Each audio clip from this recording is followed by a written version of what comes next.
has been the stage for the sport's best rivalry. Friday, there was much to ponder about a botched pop-up, a glove story gone horribly wrong that got the Red Sox into the swing of things for a win that Boston hoped to be a benchmark for the series.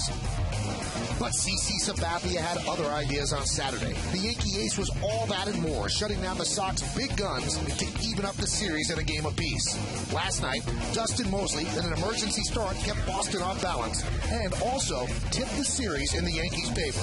Mark Teixeira provided the power as the Bombers took hold of the series. Today, the Sox look for the split with John Lester against Phil Hughes. The Yankees look for a big series win. Next on Yes. Read all about it. Derek Jeter keeps getting hits. And now he's passing big names, going right through Babe Ruth Plaza. Well, they were so down about this. We'll talk about that a little bit later on, as today, the Yes Network presents New York Yankees baseball. It's the defending world champion New York Yankees against the Boston Red Sox in the final game of a 4-game set from Yankee Stadium in the Bronx. Hello, everybody, and welcome to Yankees Baseball, along with Al Leiter and Ken Singleton. I'm Michael Kay. Well, the Yankees have taken 2 of the first 3 games of the series last night, 7-2, and they got offensive support from a guy who's been doing it a lot lately and a guy who hasn't been. Well, Mark Teixeira has been the guy who's been hot since the end of May. He's been one of the best hitters in the American League, and last night he got a hold of one. The Yankees have 7 home runs in the month of August. Mark Teixeira has 4 of them. That was his 25th home run of the year. Now, Lance Berkman, he's been cold since he came to the Yankees, but last night he did bust out. Had a 3-hit ball game. First time that the Yankees have had a player in the bottom third of the order since July 8th have a 3-hit ball game. He concluded his 3-hit outburst with this double as the Yankees went on to win the ball game by a score of 7-2. All right, let's look now at today's New York Lottery pitching matchup. For the Red Sox, John Lester 11-7 with a 3.07, and for the Yankees, Phil Hughes 13-4, 3.96. And Al, up late, Phil Hughes been pitching a lot better. He has, and there are a couple all-stars right here. I think this is going to be a good pitching matchup. Phil Hughes in his last start against Toronto really came up against a pitch count issue. He had five strikeouts in the 5 1/3 innings.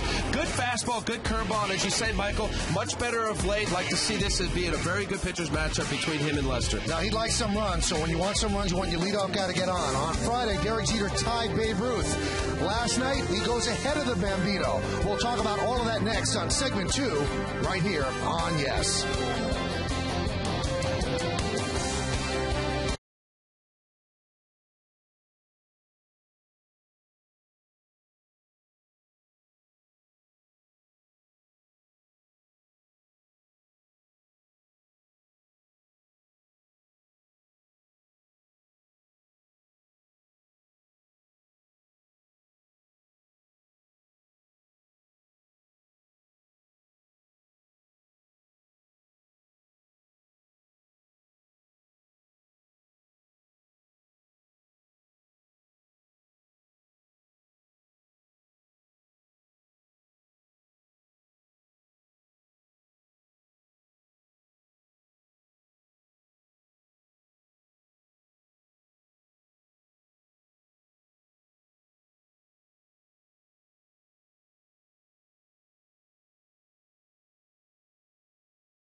Okay, we really have no idea where Al Leiter is. We hope he rejoins us for the first pitch. Now, we do know one thing. When Derek Jeter's in the lineup, he's going to set records, and he's going to pass people on the all-time list. When you've been around as long as he has, and you've been as good as he's been, that's going to happen every time it seems you take the field. Each and every day we gain more of a grasp of what type of career Derek Jeter is having, and last night was a shining example of that, a base hit in the center field, and Derek reaches another milestone. He passes another all-time great on the hit list, and last night it happened to be none other than Babe Ruth. Derek Jeter now has one more hit than Babe Ruth. Another Hall of Famer is just in front of him, Mel Ott. A lot of big names in front of him, and he's going to pick them off one by one by one. And as Kenny mentioned, Mel Ott, then Frankie Frisch, by the way, the Fordham Flash.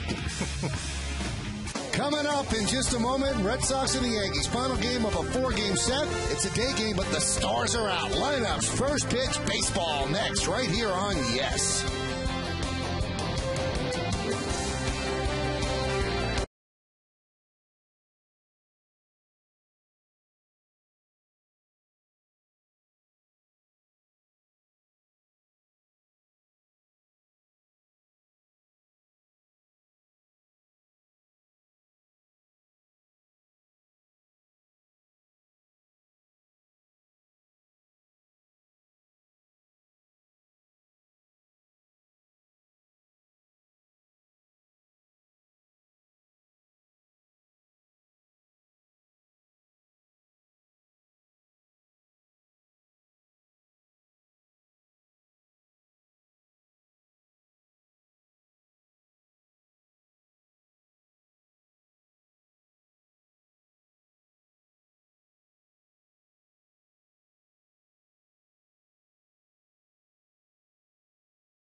Domino's. Order an inspired Domino's pizza at Domino's.com and track it all the way to your front door with Domino's Tracker.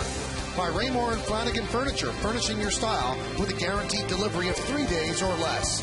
And by Acura. Acura Advance. Another big crowd filing into the stadium on a beautiful Monday afternoon, so a matinee here at the stadium between the Yankees and the Red Sox. Final game of a 4-game set. Phil Hughes taking his warm-ups, and we'll take a look at the Red Sox starting lineup, which is presented by Lexus. Red Sox really need this one. If not, they drop 8 games behind the Yankees and lead off their shortstop Marco Scutero. J.D. Drew in right field will bat second, batting third, and catching Victor Martinez. David Ortiz dropped the cleanup. He'll be the DH. The number 5 hitter is the third baseman, Adrian Beltre. Mike Knowles at first base, he'll bat 6th. Batting 7th, playing left field from Red Bank, New Jersey, Ryan Kalish. Bill Hall's at second base, he'll hit 8th. And batting 9th, dropped all the way down to the bottom of the order, center fielder Jacoby Ellsbury. I'm right next to you, Mike. And on the mound today, making his 21st start, 24-year-old right-hander Phil Hughes. Having a fine season. Certainly started out great. Had a little bump in the road right after the All-Star break. His last start against the Blue Jays in a 5-1 win was a fine start. 13-4, fantastic. The 122 2/3 innings and 113 hits. Good hits to innings ratio. Let's take a look at the pitcher scatter report. 5th starter All-Star. I don't know how many 5th starters out there penciled in out of spring training. Made the All-Star team. As I said, a heck of a year, 13-4. Mel Stottlemyre celebrated his 24th birthday. Phil did on June 24th. Had the most wins by any Yankee pitcher since Mel Stottlemyre had 29. And Big Papi, J.D. Drew. Combined, they have 2 home runs. Big Papi's batting .667 and J.D. Drew .556. We'll watch that matchup closely. Well, the Red Sox won on Friday. The Yankees won Saturday and last night. So the Yankees could take the series 3 games to 1. The worst they could do is split, but they are looking for the win. And the Red Sox looking for the split. They would leave New York with a split 6 games out. If they lose the series, they'll leave 8 games back. And not too much baseball is left in the season. Scutero is ready. Phil Hughes is ready. And let's do it here in the Bronx. And the first pitch is low, and we are underway. Well, Terry Francona made a drastic change to the lineup. He switched Jacoby Ellsbury all the way down to the 9th spot. He's looking for somebody to get the team off and running. And that falls to Marco Scutero, who most of last year led off for the Toronto Blue Jays. 1-0. Well, the thing about it, Scutero's only 3 for his last 25. So neither one of them have really been scorching the horse side lately. Better than the 0 for 16, I guess. That's Tito's idea there. And that's what Ellsbury is. Hitless in 16 at-bats. The 2-0. And the count 3-0 with Hunter Wendelstedt behind the plate. Looks like the zone might be a little bit tight. You would say that knowingly, Al. Yeah, I don't know what he was. He's you got to throw it out on the white part of the plate. He's not going to give it a whole lot today. And he gives that one for a strike.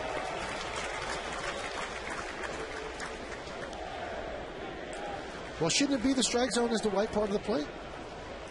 I think if you touch the black part of the plate, it sometimes is called a strike. I believe it should be because it's part of home plate. Yeah.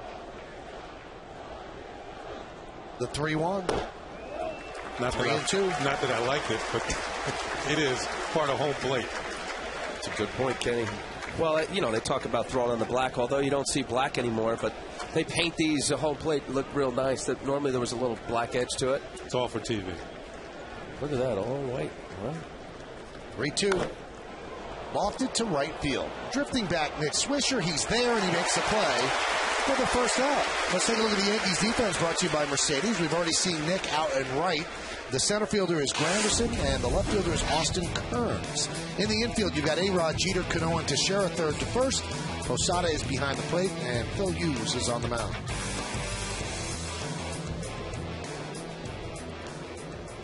Seeing that plate, as we just showed, you're taught, certainly in the minor leagues, I always thought you'd throw for the black. Corner and the black on the plate. There isn't even a black on the plate anymore. Pitch is inside to J.D. Drew. It used to be pretty white plate. It used to be the edges. That's yeah, that's like a little fine little line there. Drew pops it up foul. Kenny and Al talked about the change with Scudo and Ellsbury. Well, now J.D. Drew's batting second. And because of that, they have Victor Martinez batting in the third hole, which is usually occupied by David Ortiz. And Terry Francona said, well, I can't have J.D. Drew and Ortiz. It makes it too easy for Girardi with a left-hander coming in. He said, so I split him up with Victor Martinez. So he's trying to do something with this Red Sox lineup. Yeah, the thing about Drew, he's not really been swinging the bat well of late, but he's reached in 17 of 18 games. 11 for his last 59. That's what he's done against Phil Hughes, which is pretty good. But he's walked 11 times in those 18 games, so that's why he's batting second. Under the glove of A-Rod, Jeter fields, fires to first, and a check swing. Base hit for J.D. Drew.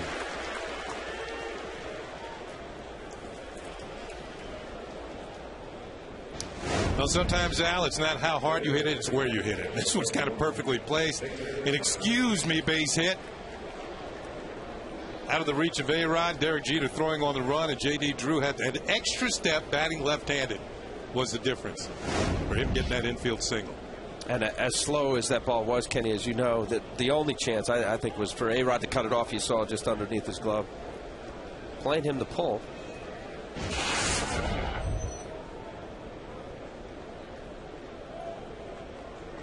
Here's Victor Martinez. Played first base last night. He's behind the plate today. Has a 6-game hitting streak, but it's a vitamin hitting streak. 1 a day, 6 for 22. One's better than none. Wow. I like the rakish angle of the hat. I didn't even know it was election year. Well, you got to start now. Fundraising. The 0-1 popped up. Coming on is Swisher, and he makes the play for the second out.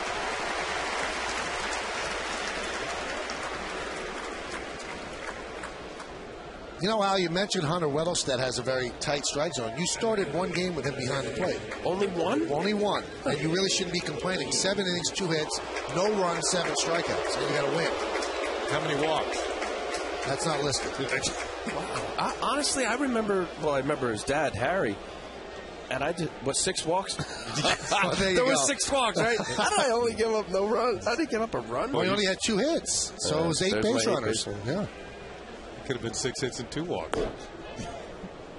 Pitch outside to Ortiz. David, 3 hits in his last 12 at-bats. You feel better about him now, don't you? He's a nice guy. He's got a tight zone. The 1-0. Laced into left field, a base hit off the bat of Ortiz. Kearns will get the ball into third base. J.D. Drew moves to second, and now the red-hot Adrian Beltre is going to come to the plate. Let's take a look at the base hit. It looked like it was right down the middle. I remember Tony Gwynn years ago telling me, a pitch that's down the middle, you can do anything you want with it. You can hit it to left field, hit it through the middle, you can pull it if you want to. Of course, Tony Gwynn was a magician with his bat.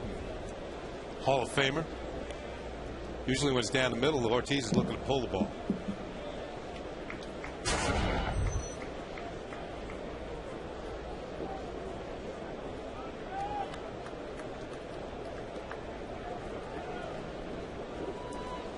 .336.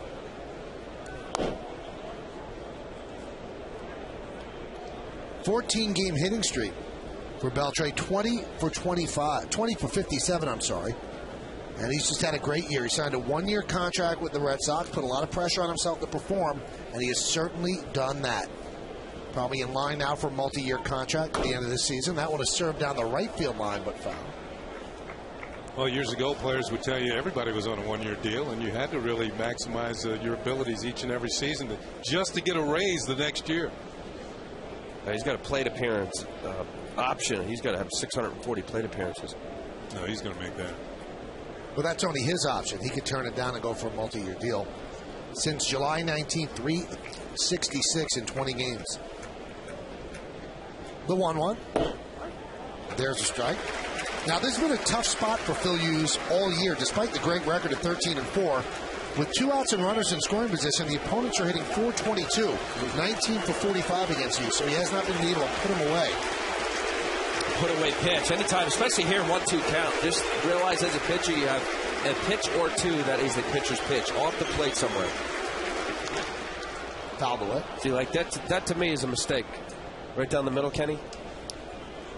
Now, granted, I realize we're going to watch this game today, and there's going to be plenty of quote-unquote mistakes. But now, your 1-2 count, you want to stay away from the middle part of the plate. That's getting into nitro zone. Just up enough. Phil had enough velocity on it for Beltre to be late. Yeah, he couldn't quite get on top of it. See where Posada's setting up, and then middle. Yeah. Are you thinking about bouncing a breaking ball, see if he'll chase it? I would bounce a breaking ball or something off the plate. If he's looking to go somewhere away, or maybe even chase, go higher than high. The 1-2. Foul back. Let's look at the game time weather conditions presented by Bigelow Tea. It's a hot one, I'll tell you that before we even see the numbers. 92 degrees, 40% humidity. The wind is out of the southwest at 11 miles per hour. And the forecast sunny and seasonal humidity. Sticky. Boy. Only 40% humidity? Seems worse than that.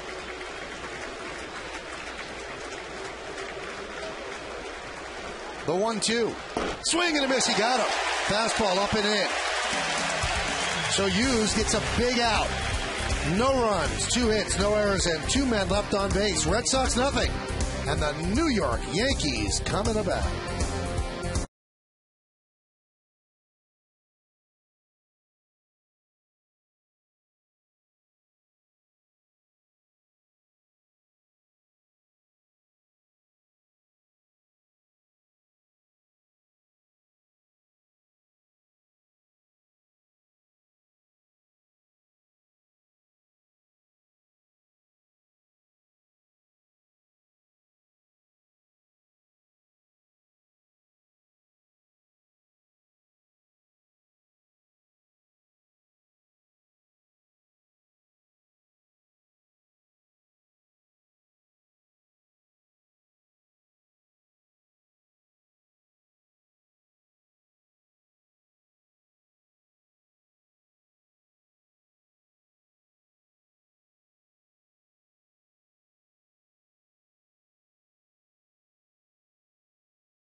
And 7 over the Red Sox. They lead off their captain and the shortstop, Derek Jeter. Batting second, playing right field, Nick Swisher. Mark Teixeira's at first base. He'll hit third. Cleaning up and playing third base, Alex Rodriguez. Robinson Cano at second base will bat fifth. Batting sixth and catching Jorge Posada. Marcus Timms, the DH against the left-hander, who'll bat seventh. Batting eighth and playing left field, Austin Kearns. And the number 9 hitter for the Yankees, the center fielder, Curtis Granderson. And on the mound, John Lester, 26-year-old left-hander. All-star pitcher this year in Anaheim. What a nice year he's had. He's struggling up a little bit of late after the All-Star break. 11-7, 3.07 ERA has gone up some. But look at the 146 and 2/3 innings, 118 hits. That tells you he's got dominating stuff. Let's take a look at the pitcher scout report. Post All-Star swoon, I just said 0-4 with an ERA around 5. Count Dracula in the daytime, 2-3 with a 4.11. Nighttime, he's 9-4 with a 2.74 ERA. And more changeups. This year, he's thrown more changeups than in the last 3 years. 08, he threw less than 4%. Last year, a little over 6%. This year, almost 13% of his pitches have been changeups. Love the Dracula reference. He likes the night games. Derek Jeter takes pitch inside. A little Bela Lugosi. Derek passed the Bambino yesterday on the Yankees all-time hits list. We showed you that in segment 2. And he makes his march toward 3,000, which would come sometime, I'd say, in the first couple of months of next season.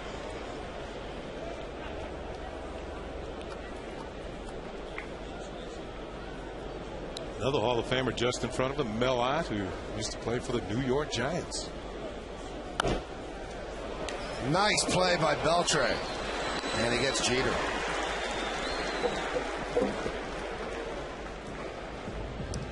Beltre quick to the glove hand.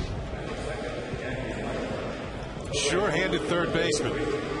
Although this year he's made a few more errors than usual, but he has one of the better throwing arms in the league for a third baseman. Set and throw and gun it across the diamond.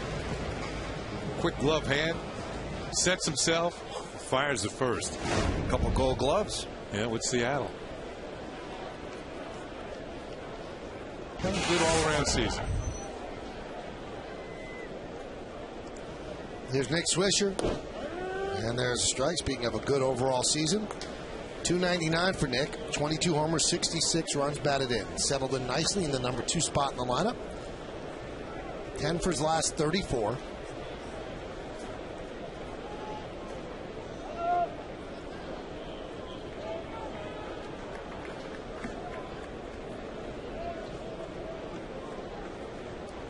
What he's done against the Red Sox, 378. Yankees as a team have hit pretty well against Boston this year.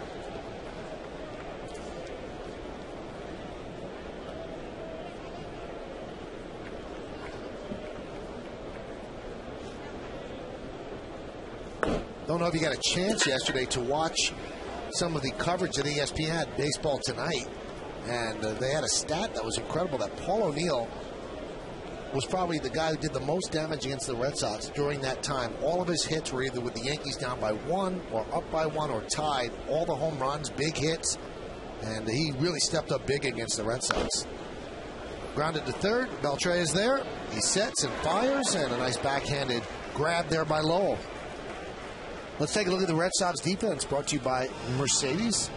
You've already seen Beltre at third, then Scudero's at short, Hall at second, Lowell's at first. Infield, now the outfield, Kalish, Ellsbury, and Drew left to right. Victor Martinez behind the plate. Lester is on the mound.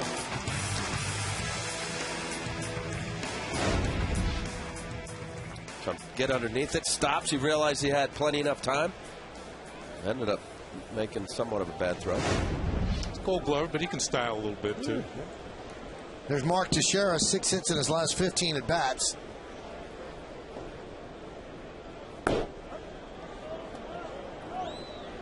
Mark has led the American League in both home runs, 5, and runs batted in 12 of the past 9 days, despite only hitting .273 over that span. 9 for 33, but getting it done with big hits.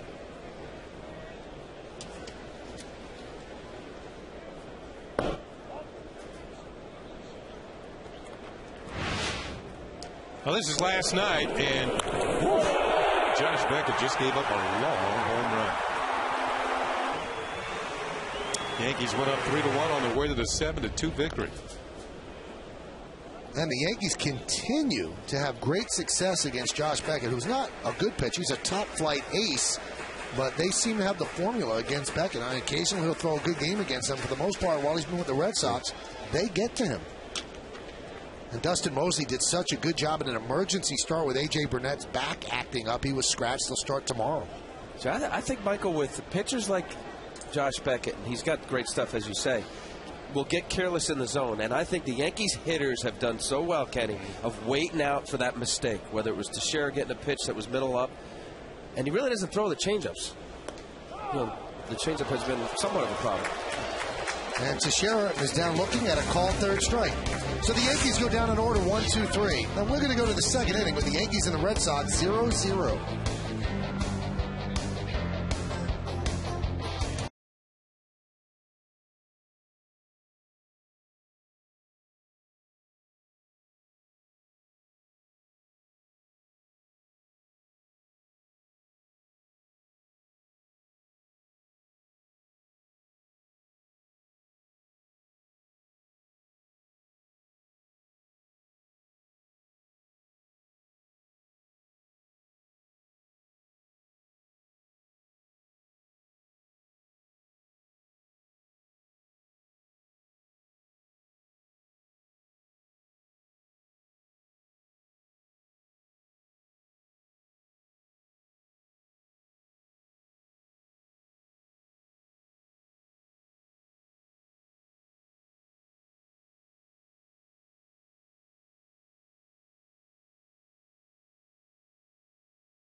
Play spoiler in the American League.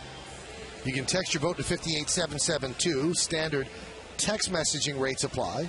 Would it be the A's? Would it be the Blue Jays? Or would it be Buck Showalter's red-hot Baltimore Orioles at 5-1? How about the Blue Jays this weekend against Tampa Bay? And yesterday, almost a no-hitter. I've got to go with the Blue Jays because they are leading the world in home runs. If you make mistakes, it's going to leave the ballpark. 2 or 3 against the Yanks here. Yeah, they've got a pretty good team. I mean, the Orioles had to win some games. Eventually, you got to start winning some of them. Well, Buck comes on. What are they, 5-1? Yeah. No nonsense, Buck. Adam Jones, I think it was Adam Jones, had a pretty good line. He said, "We're just afraid to make a mistake." He said, "We want to play that, and Buck likes it." I mean, and that's a joke, but it's true. I think Buck instills that in young teams, and that's why they do play better, because they can't be lackadaisical and they can't make mistakes, so they get yanked out of the lineup. Or at least a talking to. Yeah.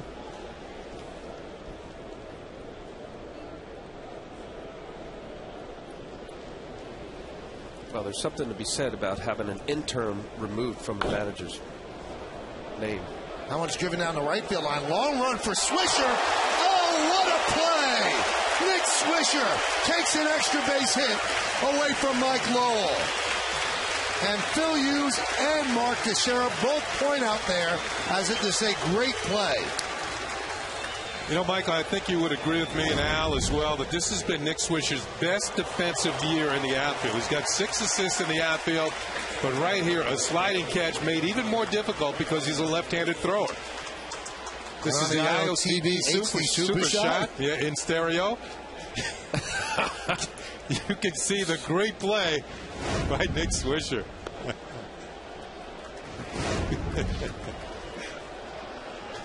Well, how much of that, you say that one of his best years defensively, how much of the offense that he's doing as consistent can translate to relaxing in the outfield?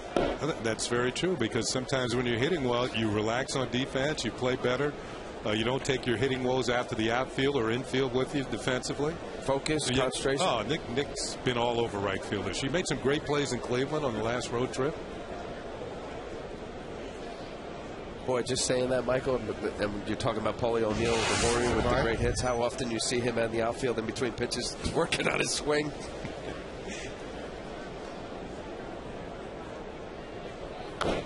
Ryan Kalish with a soft ground ball toward first. Now Ryan comes right out of the Al Leiter mold. And you'll see Swisher making a good catch here. Maybe take a home run away. But he has played a very good right field. But Kalish with the Al Leiter mold, he's from the Jersey Shore. He's from Red Bank. Down the shore. Everything's all right. Yeah, if he continues to play like he has been, I mean, he's hitting 360. He'll get his picture on that billboard just like Al. Which billboard is that? One down there in Jersey Shore. Oh, is there one down there?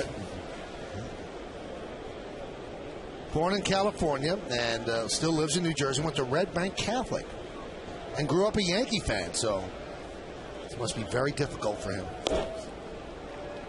Yeah, I went down over the weekend. My mom's down to the shore, and the big headline in the Asbury Park Press was "Shore Zone." You know, a local kid does good and really playing up what Ryan Kalish did. And for once, they weren't talking about you. Well, there's plenty of other guys, Kenny. 3-2.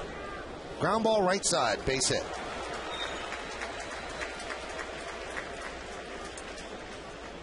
So Kalish with a single.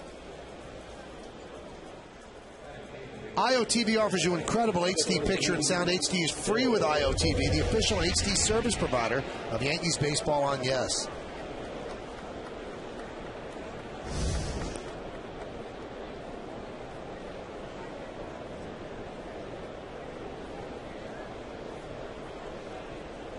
That's why the whole fan thing is thrown out the window when you're a player.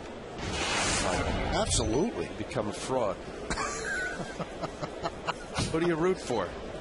Here's a Yankee fan growing up. He's playing for the Red Sox. Phil Hughes grew up as a Red Sox fan in California. Runner goes, strike, throw to second, bad throw into center field. Kalish scrambles to his feet. He's going to head to third, and it's a stolen base and an E2 on the throw by Posada. Well, that's the first for Kalish, his first Major League stolen base, but he did possess a lot of speed in the minor leagues this year. He had 25 steals between AA and AAA this year, and he takes off right away. Good pitch for Posada to throw on. Looked like he pushed it. This ball's going to sail away from Robinson Cano, who's covering at second. Kalish is going to head to third, so that's going to be a stolen base and an E2 on Posada. Now, what if that almost slipped out of his hand? That ball right out of his hand just sailed toward right field.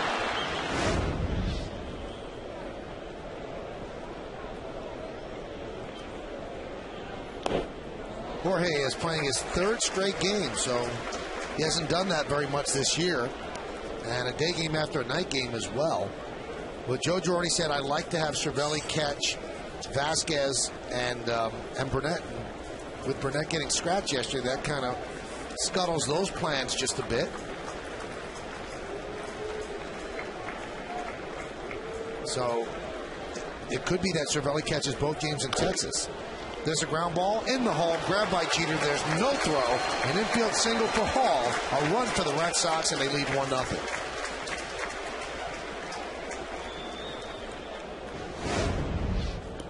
Billy Hall having a heck of a season. This ball, a little chopper out of the outstretched reach of A-Rod. Now you see, was so often Derek Jeter able to make this play. Let's see, he's playing straight up. Looks like Alex is off the line. This ball just out of Alex's reach. There's no way Derek has a play put in your pocket. It looked like it was equidistant between the two of them. Perfectly placed.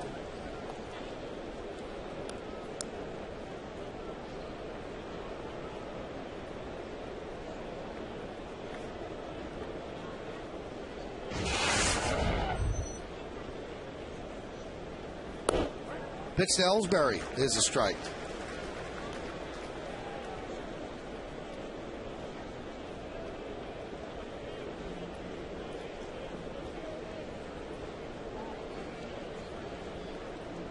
Returned from the DL 4 games ago, has yet to pick up a hit, 0 for 16. Now, we went over this on Friday, but it's amazing that the Red Sox are even hanging on the fringes of the pennant race with all of the injuries to significant players they've had. Ellsbury's missed most of the season. Dustin Pedroia might be close. He's missed a lot of the season, got hurt during interleague play. And there's the standings right now. Now, they're 7 behind the Yankees, but they're certainly within striking distance of the Rays, who are having some injury problems right now. And they're not playing well. They've lost 5 straight coming into today. There was a brief chat with Terry Francona down near the Red Sox clubhouse before the game, and just told him, I thought, he's doing a great job. I mean, as good a manager as he is, he has to keep things positive, even with all the negative things happening with the Red Sox on the injury front. And those are the wild card standings right now. The Red Sox trail the Rays by 4.5. The Twins right there, tied with the Red Sox. Then the Blue Jays at 8 back. So the Blue Jays can't think they're out of it. And the Athletics 10.5 out. When you said that, Kenny, I couldn't think of a guy that's been more positive under the circumstance. Yeah. Michael, 13 of their players have been on disabled list. 6 of their starting 9 on opening day. I mean, major key components of this team. Pedroia is out. Now Youkilis is out for the year. Beckett, who didn't pitch great yesterday, was out for most of the year. But Beckett has only 5 decisions. And your opening day starter, #1 starter. Well, 3/5 of their rotation been on the DL. Buchholz, Matsuzaka, Cameron right now. Victor Martinez missed a lot as well. They're banged up. The 2-2. Count 3-2.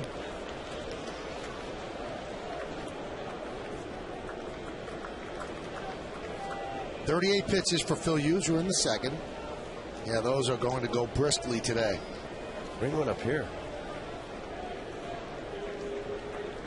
What color you want, Al? I'll take the blue. 3-2. Line drive over the leaping try of Jeter and into center field.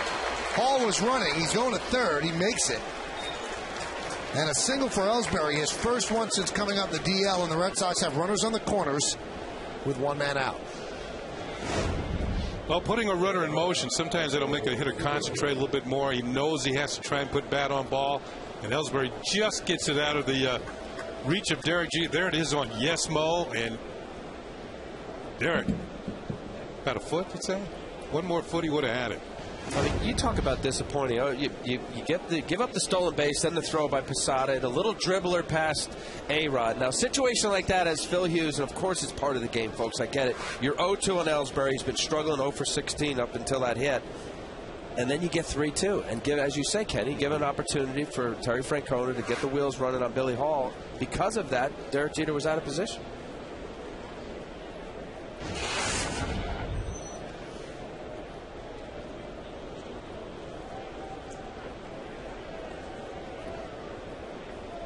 Now, we said that's the first hit for Ellsbury since coming out the DL. In fact, dating back to before his DL stint, that snaps an 0 for 22. The longest active streak for a positional player. Now it's gone. He's 1 for 23. Scudero fouls it back.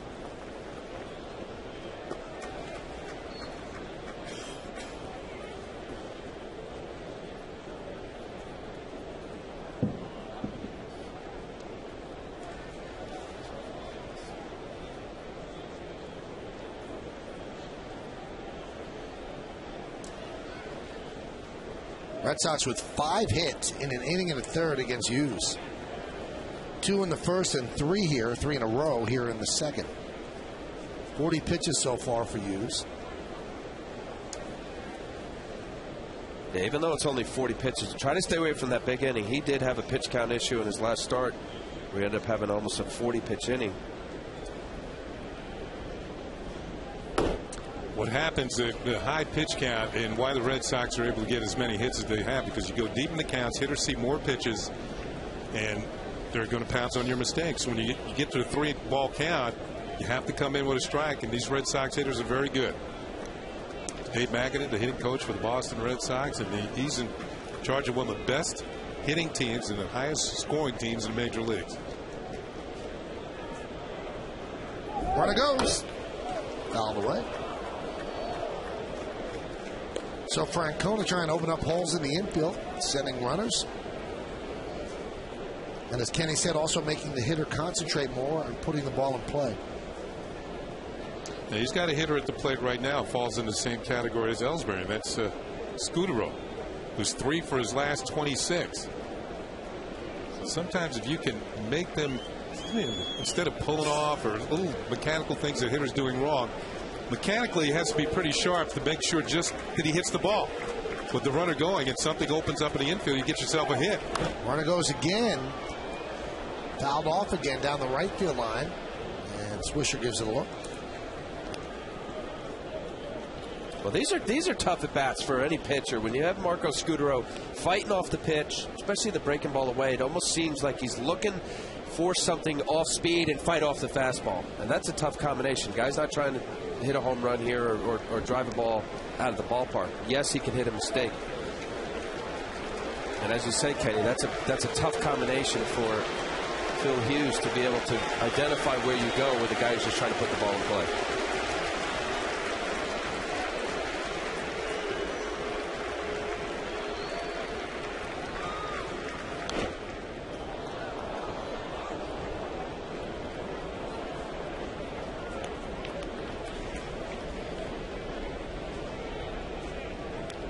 One of the things that early in the season when Phil Hughes was really rolling, I mean early in the year when he was running up his win total, he was putting hitters away a little bit better. Instead of the 1-2 cast resulting in a foul ball and another pitch to the same hitter, swing and a miss back to the dugout.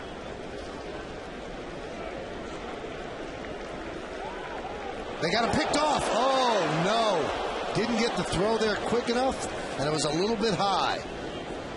But Jacoby Ellsbury was definitely leaning, and Hughes didn't throw the ball quickly enough. Well, that's why the third to first. I'll tell you what, maybe it even surprised Phil Hughes slightly, because most of the time, I know you see that, the fake to third to first, oh boy, it's a yawner. Nothing ever happens, but it didn't look like Ellsbury was definitely going. Quickly he was able to get back, and I'll tell you, Billy Hall was way down the line.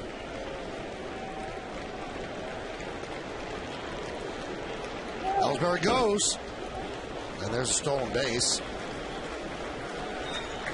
How about this stat? This is a disturbing stat for the Yankees. Opponents are now 45 for 55 in stolen base attempts with Posada behind the plate. Yeah, coming into today's game, it was at 19%, so obviously that percentage is going to go down as far as his percentage of throwing runners out. Now that one, he didn't have a chance. You know, some of them, you have to watch every single one. Well, the middle infielders weren't covering, so they weren't going to give up ground with Scudero up. They were just giving him the bag. The 2-2. 3-2. I think that's to your point, Kenny, about early in the season. Look, you know, Phil Hughes, you know, he did a fantastic job out of the pen. He was drafted as a starter, started in the minor leagues. You know, this transition, and, you know, there's some talk about trying to limit his innings to about 175. You know, this is a grind for a major league pitcher to start every fifth day for 6 months, hopefully 7 months postseason. Breaking ball with no bite, so Scudero walks. Now the bases are loaded, and you have J.D. Drew, who historically has good numbers against Hughes. And that's going to send Dave Island to the bullpen phone.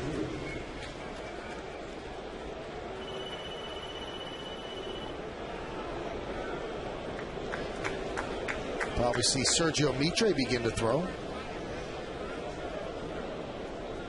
Check swing single by J.D. Drew, grounded to the left side. Hughes has thrown 27 pitches this inning. There's a strike. And in the fourth inning of his last start, Michael, if you remember, I think it was a 38-pitch inning. On a hot day, that's tough to repeat your delivery, maintain the focus and concentration necessary to execute the pitch. It's part of the job. You got to do it. Drew 6 for 10 lifetime against Hughes with 1 home run. The 0-1 outside.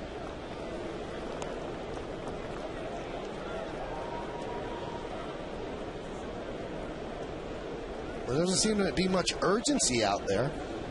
Now Chad Godin will make his way to the mound.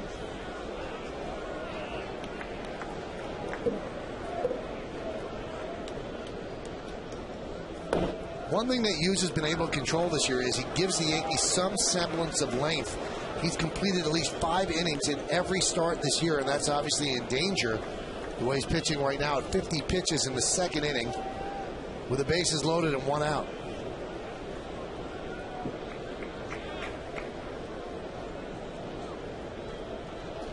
The 2-1. 2-2. Well, and Michael, I know you certainly will support this. You know, for a starter to go 5 innings, you're not doing your job. But he had been so good and continues to be good. His last start was a pitch count issue getting into the 6th inning, 5 1/3. I think this is part of the learning process as a young pitcher, is where you can find easy outs in the sense of just getting into the bat, 1 or 2 pitches.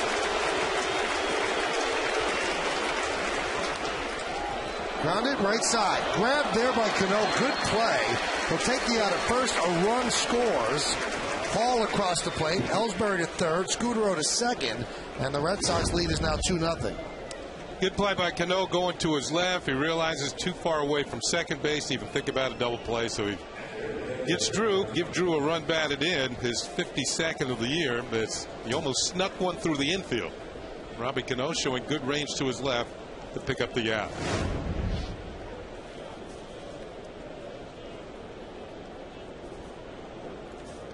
So Drew picks up his 52nd ribby, and that's going to bring up Victor Martinez. 2 outs, second and third. Backdoor breaking ball with a strike. That's a good one right there. Getting the count. That's another part of finding what are some of the pitches that you can use early on to get an easy out. Easy out in the sense of maybe getting them in a bat where the hitter will just swing at a pitch that's not necessarily the pitch that he was looking to drive, or most of the time it's not a fastball.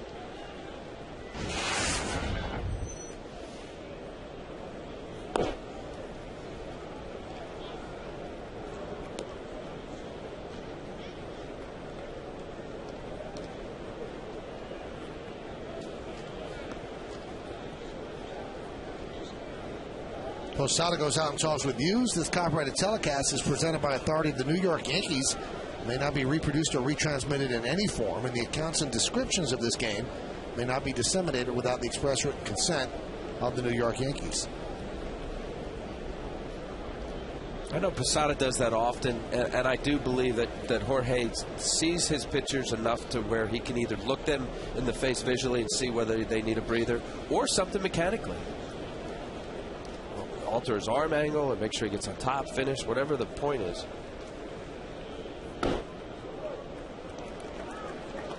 Martinez 3 for 8 lifetime against Hughes. One thing that favors Hughes, though, the Yankees scored quite a bit when he's been pitching. Now, they're in there against a tough pitcher today in John Lester.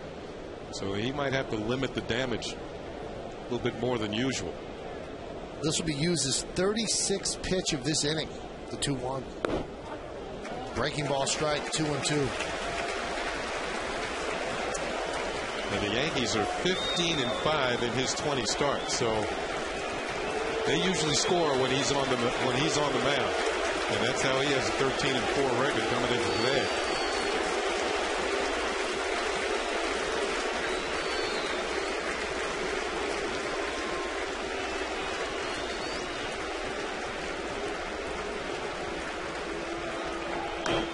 Check swing, soft ground ball to Jeter. And Hughes, all things considered, works out of it relatively unscathed. 2 runs on 3 hits, 1 error, and 2 men left. We go to the bottom of the second. It's 2-0 Red Sox.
And by Heineken Light, see the light. Well, you got to see some of these parks that are being built around the stadium. They're just gorgeous. With stands and soccer fields and baseball fields really look great. Parking garages. Nice looking parking garage. And the old side of the old stadium is going to be a big baseball field as well. So doing a nice job with that. And obviously the new place looks great. 3 sellout crowds here for the Red Sox. This one looks like it might be another. If not, it's certainly close. And Alex Rodriguez will lead off against John Lester. And there's a strike. Lester 4-1, 4.01 in 10 starts against the Yankees. Rodriguez 3 hits in his last 19 at-bats. He has 88 runs batted in, hitting .264, which is low for him.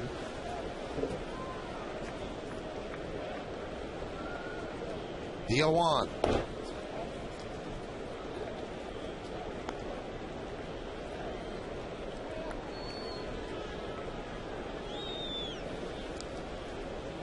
Alex was in the lineup yesterday after being hit during batting practice by Lance Berkman.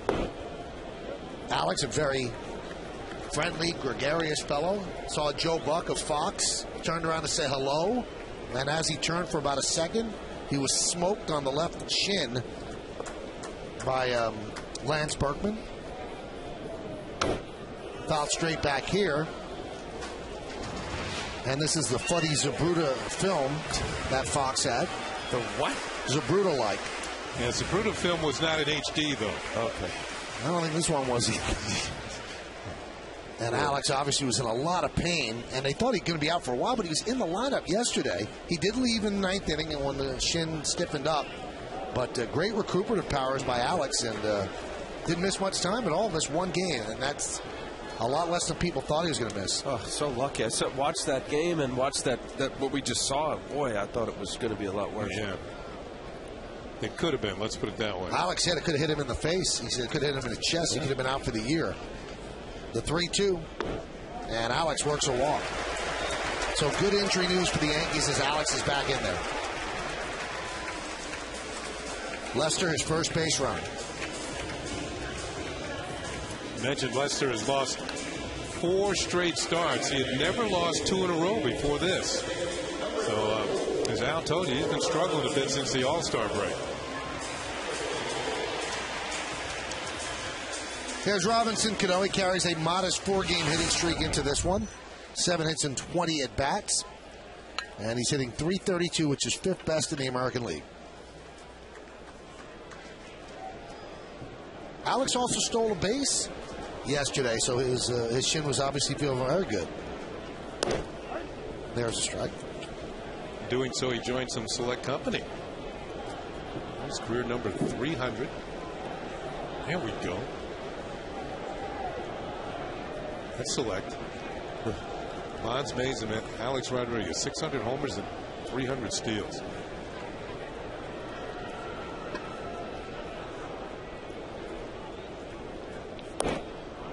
Swing and a miss.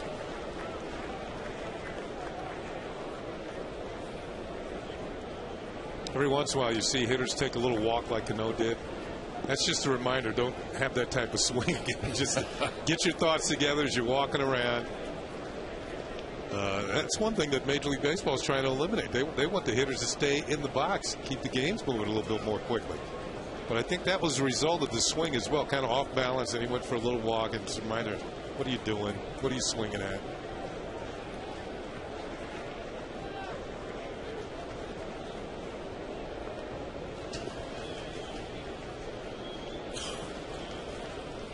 Long set by Lester, the 0-2. You know, I was talking to Joe Girardi about that at the beginning of the year when they were trying to speed up the batters, not having to step out. He goes, listen, I understand you want to speed up the game. I get it.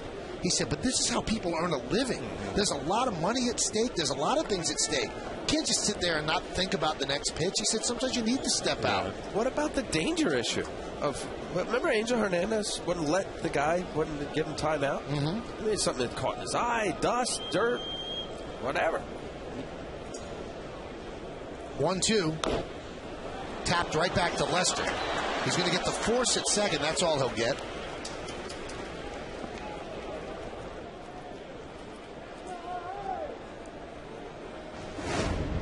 big old curveball. He threw a slider the previous pitch that Cano kind of waved at. Now he took a little speed off. Lester, I don't know whether he just got his feet in the wrong position, but it looked like Scudero was certainly in position to give it a shot to try to double him up.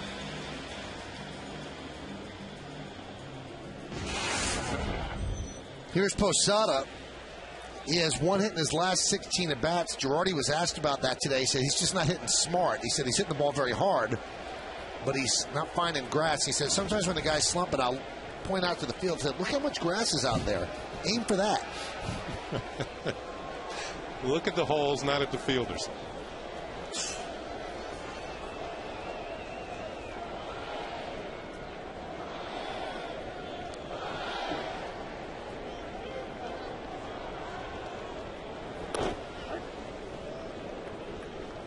How did you feel about that when they say they'd all even out, Kenny? Yeah. Keep hitting it hard. Yeah, they don't even out. You know, funny, I think the same as a pitcher. What do you mean? Well, the little bleeding, broken bat single, swinging bunt, little chopper. Can we get a towel up here for these two guys, please? No crying going on. Time out, Michael. When you were in Little League, how many little base hits did you get that hit some rock? None, zero. I was very slow. The 0-1. Pitch is high. Now, this is a game where you have to deal with failure, particularly if you're a hitter. I mean, 70% of the time you fail and you're still great. So you have to be able to deal with that as a hitter. And I think that's why you have to have a positive attitude every time you step up to the box. Even after you make it out, you have to go back to the bench, forget about it as quickly as possible. Your turn's coming again in another 8 hitters, and you have to have that positive frame of mind once again. Lester with a very long set, the 1-1. 2-1. Easier said than done? Yeah, it is easier said. Sometimes you can go a while without a hit. I mean, I've been there too. You think you're never going to get another one.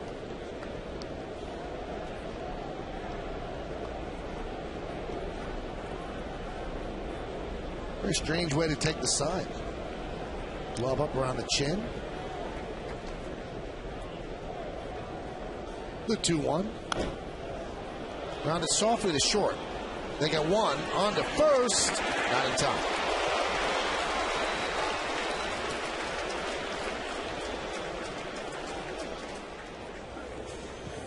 Well, there's a shot of the Mohegan Sun Sports Bar. It's situated in center field in Yankee Stadium. The Mohegan Sun Sports Bar is a great place to gather and enjoy the game.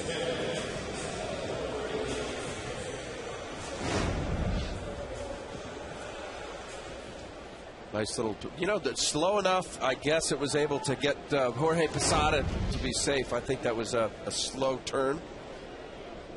See the footwork by Bill Hall there?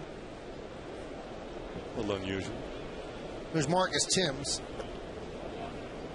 Super utility man, Bill Hall. Yeah.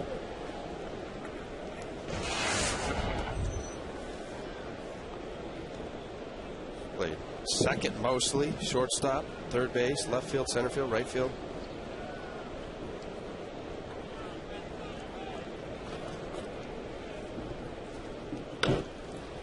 Grounded to third. Beltre over to second, and that will do it. For the Yankees, no runs, no hits, no errors, and one man left on base. We played 2. It's 2-0 Red Sox.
Kim. Supposed to pitch now tomorrow. What are you hearing? Well, when I talked to AJ in the clubhouse before the game, Michael, he said he still felt a little bit of tightness in his back. That would raise eyebrows because you know this is a very cautious organization. Joe Girardi very cautious with his pitchers. However, he then went out and played catch with Dave Island. I was able to catch up with Dave right before he and Phil Hughes headed out to the bullpen around 6:40. Dave told me AJ was great. He didn't feel a thing. He's good to go. So I think there is optimism that AJ will be able to make that start tomorrow night. Do they think this back issue is going to be something they'll have to monitor all year? Well, that's interesting, Michael, and it's a very good question. I asked AJ about that. He said he doesn't know for this reason. He's never, ever experienced anything like this. He said on Saturday when he was throwing, he thought his back gave out. He wasn't sure what was going on. Lots and lots of treatment with Gene Monahan and Steve Donahue, as well as some acupuncture, and he's feeling much better now. But even he is not sure what to expect going forward. Now let's talk about Andy Pettitte. Andy, all the news seems to be good. Yep. Does it continue to be good? Absolutely good, but cautious. And that's how Joe Girardi wants it. And frankly, Andy agrees, even though that is against his desire, because you and I both know he'd want to be out there yesterday if he could have been. But Andy Pettitte had a bullpen today. He will go to Tampa and throw a simulated game. After that, there will be a rehab start for Andy, and then perhaps he could be back, but all has to go well, and that pushes us, Michael, to 2 weekends from now. So still a ways away, but certainly he is making progress. And the way Dustin Mosley pitched yesterday, I guess, the Yankees want Andy Pettitte back, but it's not an urgent thing right now. Absolutely, and Andy said last night he was great. He said the way he fields his position's unbelievable. He said one of those balls would have hit me in the back. So even Andy raving about the way Dustin Mosley has filled in. All right, yesterday the bullpen, we've seen it over the last couple of weeks, Kim. Jabba Chamberlain is not coming in games that they're winning in the 8th inning, so there's been a changing of the guard out there. That's right, and it's been with good results, Michael. Boone Logan and David Robertson have both held their opponents hitless in their last 19 at-bats apiece. That's remarkable. Ties K-Rod for most in the majors. Jabba Chamberlain yesterday had some trouble. He walked Marco Scudero on a full count after being ahead of him. I asked Jabba about that. Ball 4 was a slider. Jabba said what influenced him was the fastball prior to that pitch was well located, and Scudero fouled it off as Big Papi pops out to Alex. And he said that got his attention. It got Jorge's. They both agreed in a visit to the mound they would go slider. We know Jabba loves his slider. Dave Island and Joe Girardi will tell you he has to throw a strike there, but they were not particularly displeased he threw a slider. So it was more execution than pitch selection. That's progress because they've had to talk to Jabba, throw more fastballs. It is interesting, though, Kim, that on the ESPN broadcast, Joe Morgan said if you're not going to be able to throw a strike there to Scooter, or you have to be taken out of the game. So they did not like the pitch selection. No, they didn't, but Dave Island told me it was the execution of the pitch, not necessarily the selection. And Al, I would ask you, Marco Scudero 3 for 16 in his career against Jabba, but Jabba's explanation to me ended with this punctuation mark. He said, listen, Scudero's always been a tough out for me. He's really pesky, and if I miss to him, I know it's going to be in the gap or a home run. But Al, he's 3 for 16 against Chamberlain in his career. Yeah, and obviously Joe Morgan, whoever was doing the game, they don't know Jabba Chamberlain that well. And if Yankee fans watch enough games, that's what Jabba Chamberlain does. Even when he's throwing 94, 95, or 96 at times, he throws a lot of 3-2 sliders. That's part of his repertoire. So what Joe and Dave Island are saying, that if that's your pitch, yes, you have to throw it for a strike because it looks like you're giving it to the hitter. Well, Kim, get up here. It's hot down there. It is. And by the way, your weather forecast where you said seasonal humidity, yeah, maybe for the rainforest. I mean, it is unbelievable today. It is hot. Well, come on up and we'll hear from you in the postgame. Thank you, guys. All right, that's Kim Jones. It's interesting, though, on 3-2 and you want to get the guy, right? And I know that your out pitch is your slider. But if it's identified by the batter, it's going to be ball 4. He hardly ever throws that out pitch for a strike. So, I mean, don't there have to be two separate sorts of sliders that he throws? Well, I remember the at-bat because I was watching the game last night. And there was a handful of fastballs that Scudero was just fouling off. And one of them may have been looked like, to Jabba's sense, that he was getting a little bit more on. No, you know what? If he throws it, you can still throw it for a strike, even if he's looking for it. No guy's looking for a 3-2 slider, even if Jabba throws as many as he does. Yeah, would you ever look for a 3-2 slider? If you throw a poor one, though, it's going to get hit because your bat is already sped up. I can see what Jabba says. 3 for 16, we don't know what those outs were like against Jabba. He said he's a pesky hitter, which means he might have hit some of those balls on the nose that just weren't hits. So that 3 for 16, sometimes the numbers don't tell the whole truth. The 1-2. Grounded to third. A-Rod for the second out.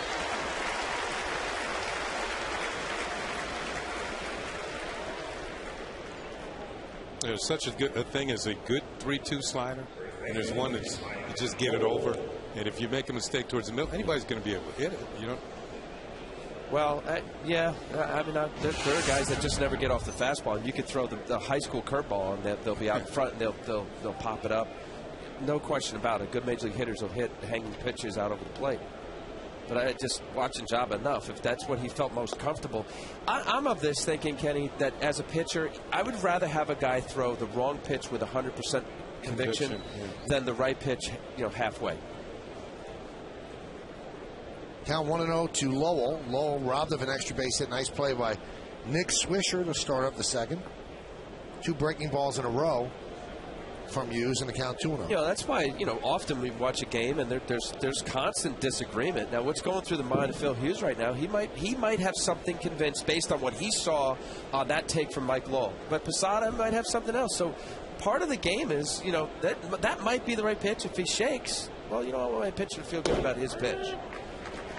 Here's a chance after an inning in the second when he threw so many pitches to have a 1-2-3 inning, kind of a bounce back inning for Phil Hughes, get himself back into this ball game, and give his team, the Yankees, a chance to score and get back in it. Driven out into left center field, giving chase is Granderson. He's there, and he makes the play on the run for a 1-2-3 inning. We go to the bottom of the third on a beautiful day at the stadium. It's 2-0 Boston.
Every season, Johnny Walker proud sponsor of the New York Yankees.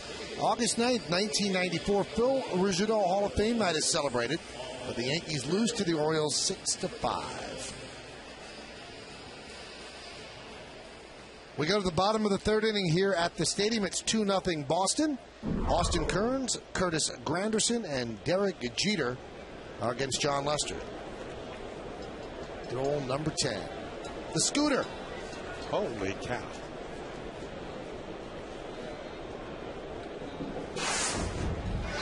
Watching a Yankee Classic the other day, Kenny, when the 163rd, the playoff game, Yankees and the Red Sox, and they had Rizzuto on the field interviewing Bucky Dent, and it was so great. Shortstops always do it, Bucky. Holy cow! I saw that too. They always come through in the clutch. And you know what else? Watching that ninth inning, and people always talk about Bucky's home run and then Reggie's home run. But Jerry Remy had a great at-bat against Goose Gossage and had that single right. And Lou Piniella was blinded and then just stuck his glove out and held Burleson at second. And the next batter was Jim Rice, who had a deep fly ball to right, which would have tied the score if Burleson had gone to third, if Lou Piniella had not come up with that ball, and then Yastrzemski popped out. What a great game. And shockingly, Kenny, another victory for the Yankees on Yankee Classics. There's Jerry Remy. There's Jerry Remy. I was getting all over Jerry earlier today for robbing me of a hit way back when. He didn't remember it. I said, what, did you do it every day? He's a pesky little player. Yeah, he was a solid second baseman. Oh, looked like Wendelstedt wanted to say strike 2, but he called ball 4, so Austin Kearns with a walk. Now, since we're referring to the Red Sox booth, their broadcast network is Nesson, and Jerry Remy and Don Orsillo do a great job. Did you hear this Orsillo story? Yesterday, he's walking in Central Park. There's Don in the sunglasses. And the guy runs up to him and goes, Michael K's better than you. He said it ruined his whole day. He said, I just kind of waved and walked away. So whoever that was, thank you. You found him. That was me.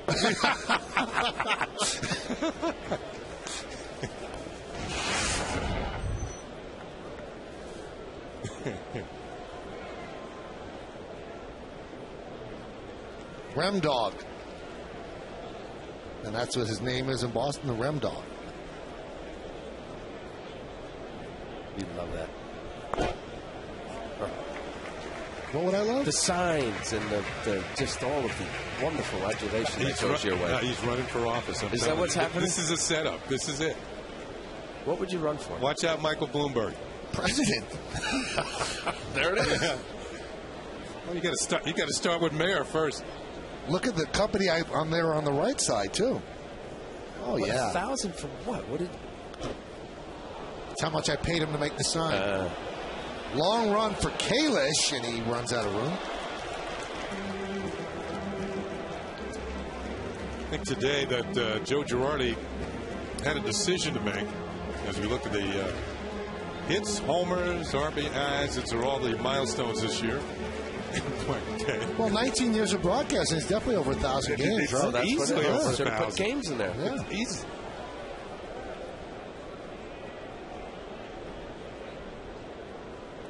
Kearns is at first.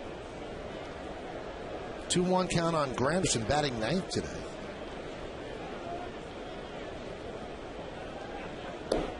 There's a break ball. I just want to add this one stat. I got an email from the executive producer of the Yes Network, John Filippelli, who said the Yankees are now 970-0 on Yankee Classics.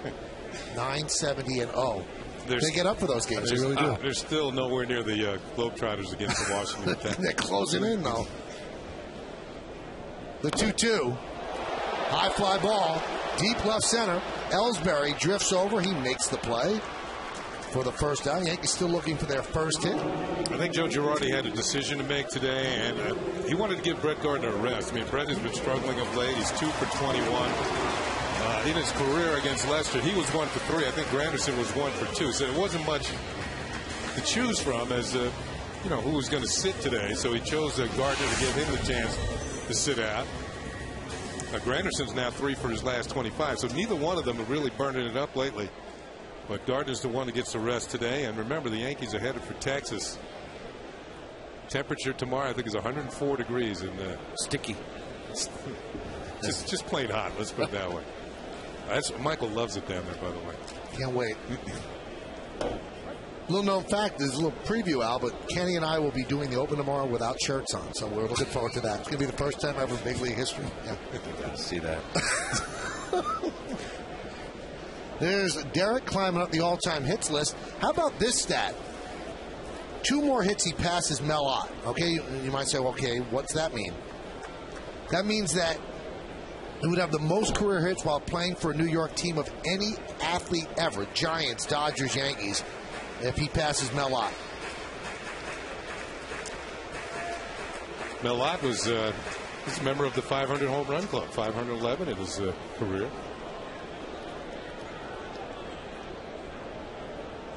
Made his living just across the Harlem River there at the Polo Grounds. Tapped right back to Lester. He has one play. He makes it at first as Kearns moves to second.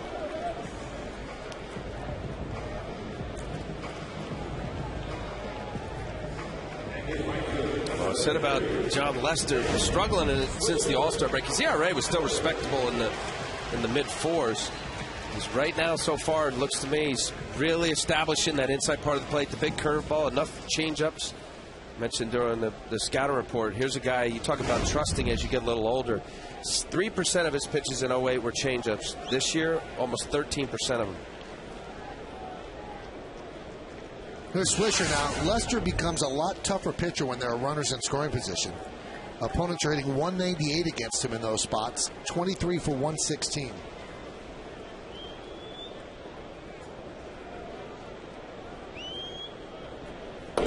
Pitch outside, good fastball.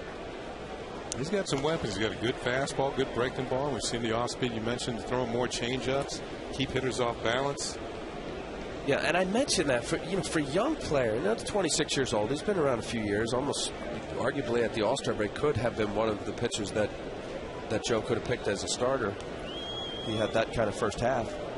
Just feeling much more comfortable and more of a pitcher. Hot shot to third. And they're going to tag out Kearns, who runs right into Beltre for the final out. So the Yankees through 3 have yet to pick up a hit. They lead 1. We go to the 4th, 2-0 Red Sox.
Quiz. Babe Ruth led the American League in home runs 10 times as a Yankee. Now, how many times did he lead the league with the Red Sox? Now, remember, with the Red Sox, he was a pitcher, so he didn't play every day. Here's Red Bank's Ryan Kalish. That doesn't mean he couldn't have led the league in hitting home runs. Yeah. Still could have. Yeah. Wait, so when he wasn't pitching, where he didn't play much. I mean, occasionally they'd have him in the outfield, but he didn't play every day. High fly ball, right center, Granderson for the first out.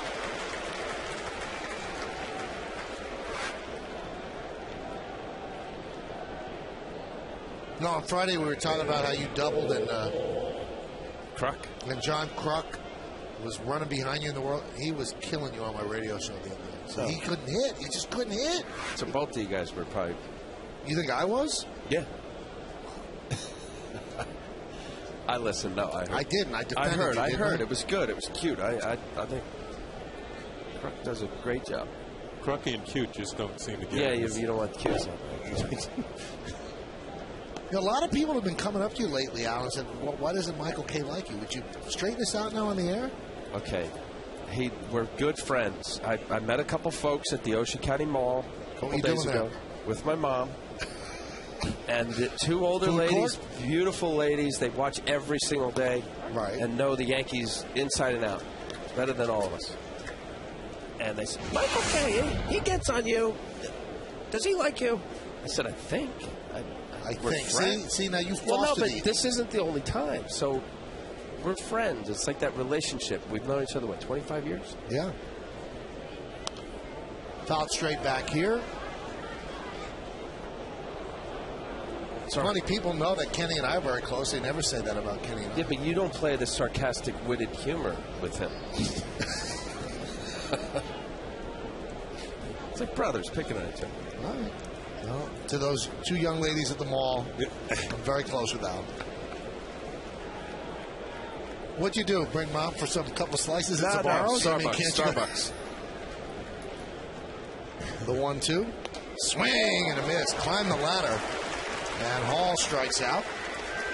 Let's look at the upcoming schedule brought to you by Acela Express. Enjoy the journey. This is Kenny's favorite mode of transportation. We're not taking the Acela to Texas, Kenny. But the Yankees play 2 games in Texas, both night games, and then 4 games in Kansas City. 3 night games and then a day game on Sunday. Then back home. 4 against Detroit and 3 against Seattle. That one's headed north. And Ellsbury lost one to shallow left, and that's an easy 1-2-3 inning for Phil Hughes, and he does it with just 7 pitches. We go to the bottom of the 4th, 2-0 Red Sox.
A Yank, how many times did he lead the league with the Red Sox? And the answer is twice. 11 home runs in 1918 and 29 in 1919. 11? He was a pitcher. Yeah, but that led the league. Well, that was a dead ball era. No, I'm just saying 11. Makes you wonder who was second. He had 4. I think when he hit 29 the next year, he hit more than just about all other teams did. Yeah, I think Babe Ruth really enjoyed his life. Look at him. He knew everything going on.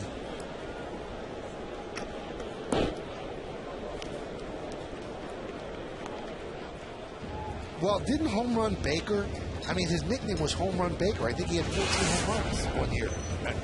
Because he hit him in the hit a few in the World Series. Right. Wait, did you say dead ball? I said dead ball. Dead ball was before 1900. Well, this was not as lively as this ball. Right, but the dead ball era was prior to 1900. Swing and a miss. Ball is dropped by Martinez, and they get the angle and get the out.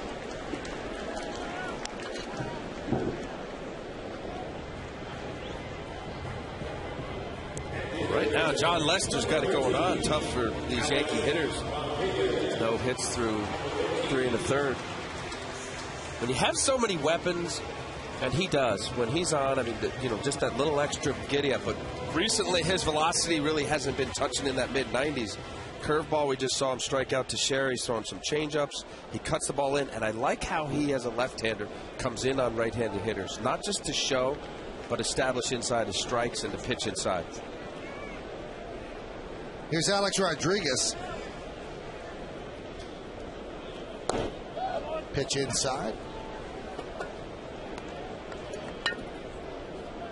And what it means to show, like right there, you just saw Alex, he moved his feet, and then typically a left-hander will just start throwing something away. This isn't a typical left-handed arm.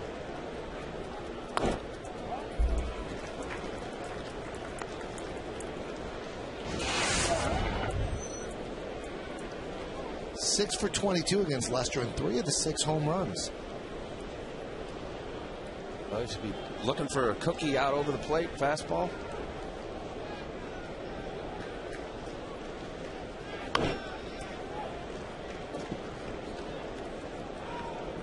That tells you, well, Alex, aside from the home run, it's 3-4 on 3 hits for the homestand. But the extra little giddy up, and also too, from this angle, you really can't tell, but the ball out of Leicester's hand cuts. It naturally has a little cut, so the ball looks like it's in this area, and then it ends up cutting inside on the hands. Tough to square up.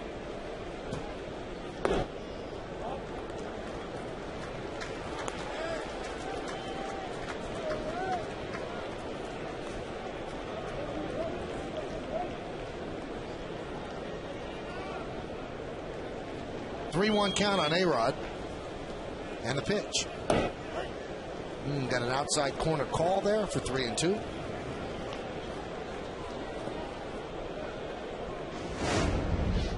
Well, after the fastball's in, he takes a little off, and this ball, look at Alex clearing his hip because 4 previous pitches were 93 or better on the inside part of the plate. Good pitch.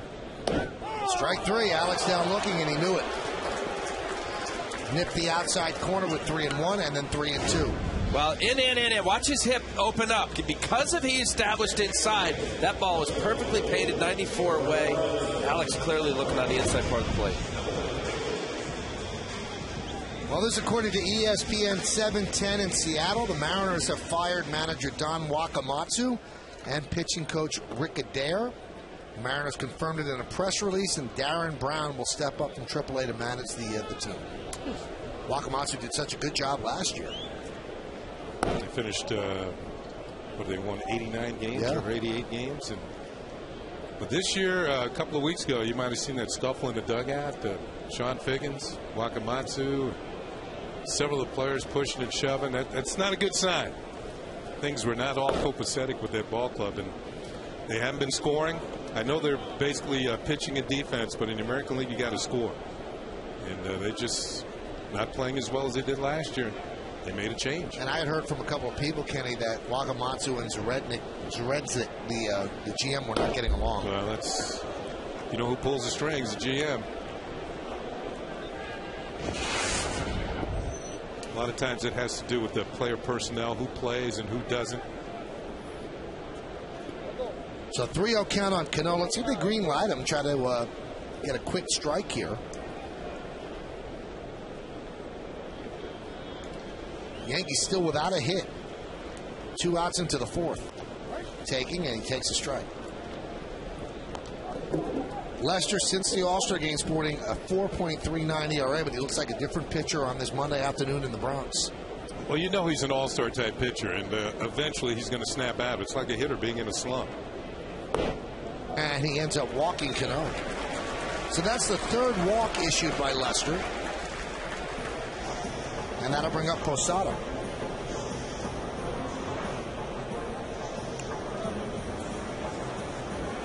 .29 strikes, 29 balls, so 50-50 there. Yankees will do that. Terry Francona talked about that with Beckett, and Al touched on it earlier. They're going to make you throw strikes, and then when you make a mistake over the plate, they'll end up hitting it. Well, I think right there, that was kind of the unintentional, intentional walk. He got in a bad count. Robinson Cano, as hot as any hitter in baseball, certainly can handle the bat. Lester said, okay, I can start with Posada. Right back to Lester. And he underhands it to Lowell, and that's going to do it. No runs, no hits, no errors, one man left. Yankees still without a hit through 4. It's 2-0 Red Sox.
Bronx Bombers Sunday features chocolate ice cream with chocolate cookie swirl and chocolate covered crunchies. Pinstripe Brownie Blast features vanilla ice cream with brownie batter swirl and brownie pieces. Now, to support all the Yankee fans out there, Turkey Hill is continuing the great sweepstakes for free tickets to Yankees home games this season. Fans can look for the entry sticker on specially marked packages of Bronx Bombers Sunday and Pinstripe Brownie Blast. And they can enter the code online at turkeyhill.com/Yankees. Al, you've already kind of gotten in there, huh? Crushing it. It's delicious. There's nothing wrong with plain old vanilla either. No, this is way better, Kenny. Sorry. Vanilla's good. Bronx Bombers Sunday. They wouldn't make it if it wasn't good.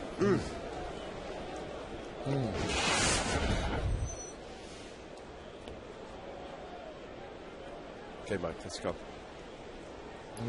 Okay, Scudero's hitting. Scudero, Drew, and Martinez.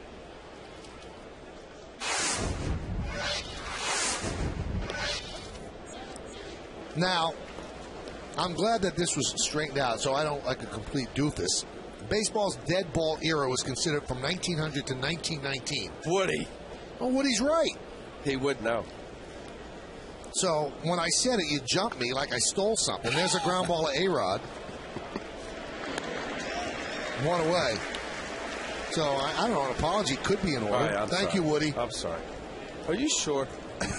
Woody's an executive. Of course he's sure. He would know, too. 1919. Vice President of Production Woody Fryman, who used to be a great pitcher with the Tigers, now has moved on to Vice President of Production here. I remember him with the Phillies. There he is. He got good knuckleball, didn't he? What was it? A good slider. Nasty. Who's J.D. Drew. No, Al, it seems as if Hughes has found himself after that second inning, and now he's pitching quickly. He looks confident. He's retired 9 in a row. Just looks like a different pitcher than he did in the second inning. Yeah, well, it's a settling down, and really just looking at it as you're saying that, Michael, he's just attacking these hitters. That last inning, he threw 7 pitches, all fastballs. You know, it's such a part, and Kenny, I'm sure, obviously the same as a hitter. And you had mentioned earlier, you make 7 out of 10 outs and you're a star. To just have the right mindset and the confidence that's needed to make either pitches or to get a good pass, swing and a strike, the whole bit. And yeah, I think there's a lot to be said about the demeanor and disposition on the mound. I think hitters sense it. They know when a guy's feeling the mojo and also when he's scrambling. Oh, off speed. Strike 3. Throws J.D. Drew. Right, this is a perfect curve. Look at the big 12-6. Up outer third. Hunter Wendelstedt calling this a strike. Let's take a look here. Maybe he thought it was up. I think it's a nice pitch. It was a good pitch. Let's Too close to take. Watch the belt high. Yeah, it's in there. So he even set up high. And now, you know, recent times, the pitch, the little right at the belt or above is most of the time called a ball. Hughes is trying to complete 5 innings. Again, he has done so in each of his previous 20 starts this year.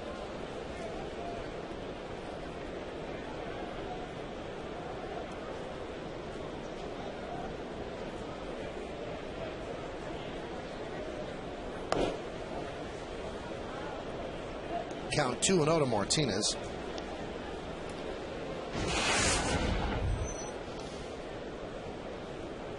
Talking to Terry Francona, I think you were, right, Michael? Of all the injuries in the DL, he said this was the biggest one that hurt them. Yep. Switch hitting, middle of the lineup, catcher.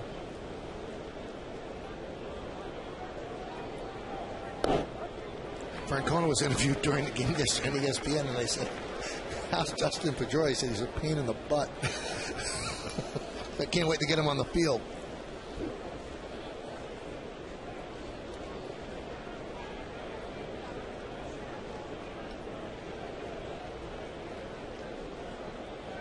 The 2-1.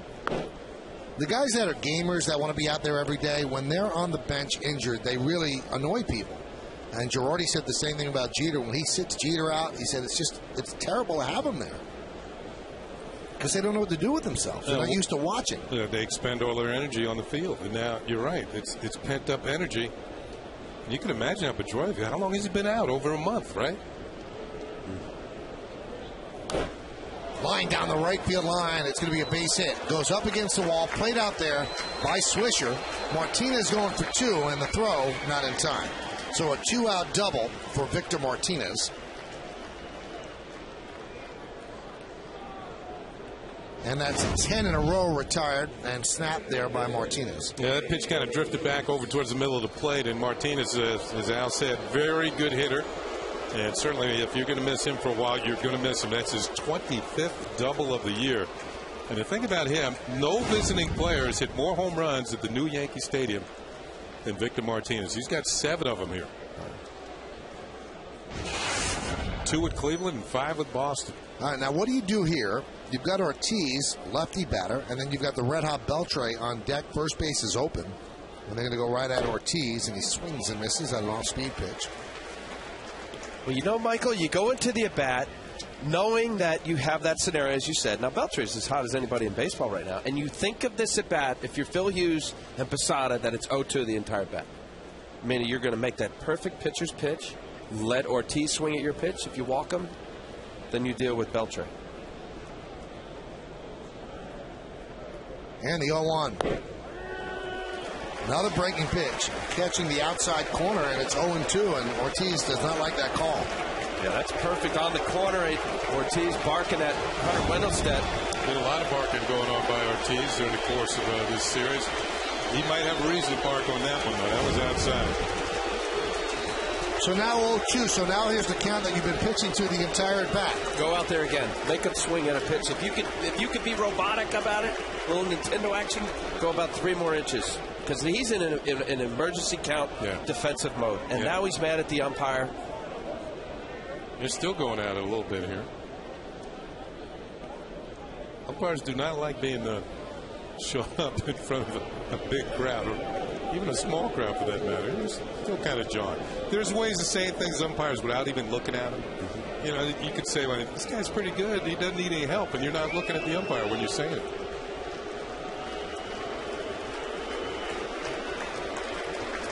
The 0-2. That one knocked off the mask of Wendelstedt, so Ortiz gets some revenge. Wow, now watch this. Okay, he wants it way inside and up enough. That ball is belt high, up and in. Well, there, Hunter Wendelstedt's mask.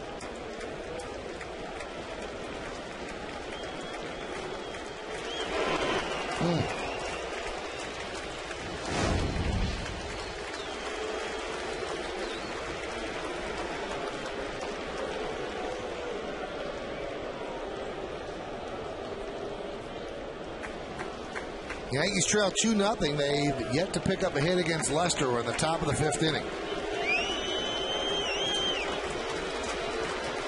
The 0-2. 1-2.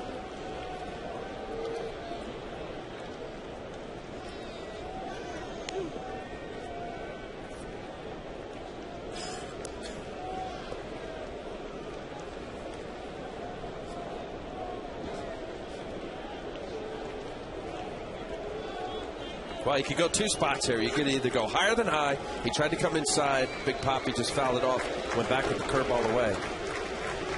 You could either try to get him to chase here or throw that one that just nipped the outside corner.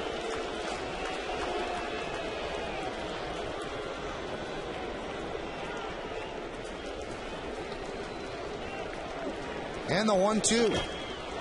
A shattered bat. Ground ball right to Hughes, and that's going to do it. Phil Hughes gives the Yankees 5 innings again. No runs hit. 1 man left at the end. 4.5 we're halfway through. Red Sox up by 2.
Spoiler in the American League. You've been texting us at 58772, and here's how you voted. 49% think it's going to be the Blue Jays, then 35% the A's, and 16% the Orioles. And a swing and a foul tip by Timms. Who do you think the A's are going to spoil it for? The Texas Rangers? They don't play. Yeah, 7.5 game lead. Or maybe somebody in a division stuff. You're right. Yeah, but they don't play the teams in the East that much. Central? And in a way, you don't want to play the teams in the East because the East has the best record against everybody else. I mean, they got 4 teams in a division over 500, including the Jays. Well, the Yankees looking for their first hit. They've been shut down through 4 innings by John Lester, but the score just 2-0. 1-1. 1-2. Timms, Kearns, and Granderson against Lester.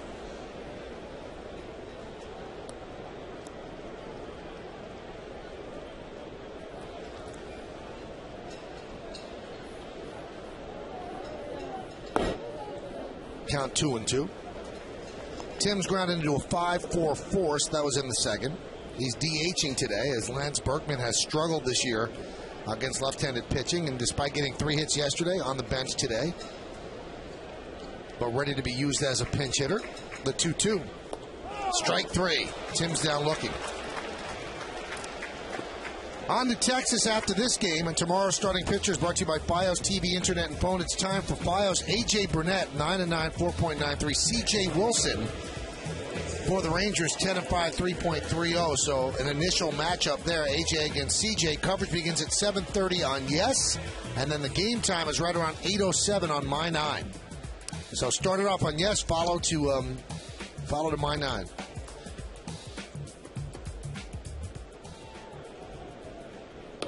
One of the key moves that the Rangers made this year was making C.J. Wilson a starting pitcher. He had been a reliever just about his whole career. I think he made over 70 appearances out of the bullpen last year. This year they make him a starter, and he's 10-5.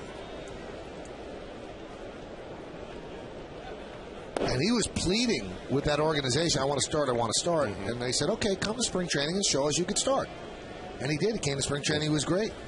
Well, I know, Kenny, you and I were talking about it before. And how you determine whether a guy can handle it or not. And based on what you just said, Michael, and also there's a very good chance, and hopefully Ryan will look this up, how many starts that he had in the minor leagues. And the reason why guys get to the big leagues and a big league coaching staff or general manager determine as to whether he's a reliever arm or not is that they eliminate a third pitch. Most starters, you watch today here, and John Lester is a perfect example. He's using 4.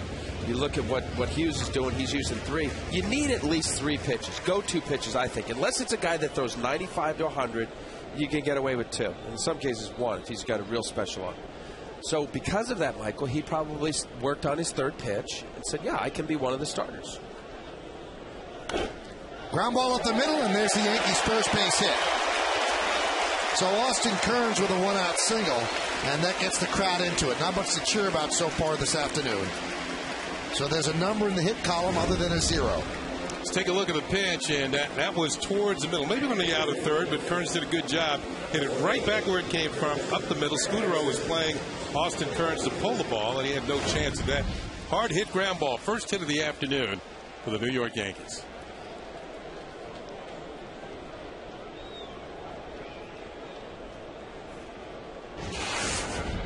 Here's Granderson.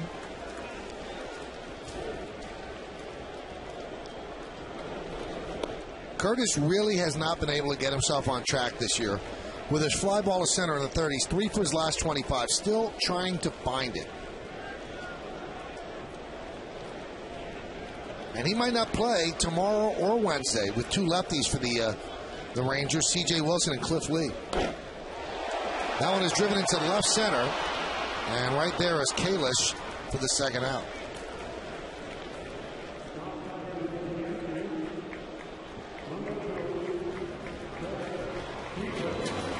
Here's Derek Jeter. Hey, I got to give you a quick movie review.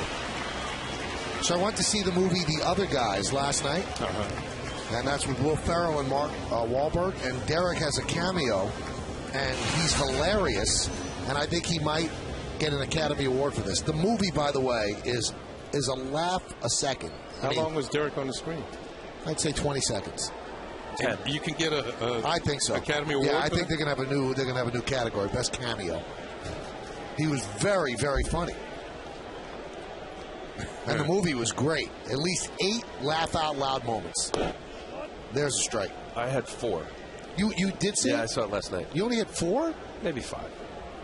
Did you see it with your mom? I know you were out at the mall with her. I don't know if you... No, my wife and I. Oh, you and your wife? Yeah, we had a little date. Lori liked it? Yes, Lori. It was a good movie, good movie.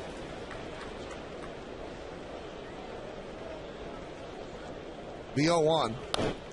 Ground ball past the diving Lowell, and it trickles into right field. Kearns will go to third. It's a base hit for Jeter. That hit ties Mel Ott, and he continues to move up the all-time list.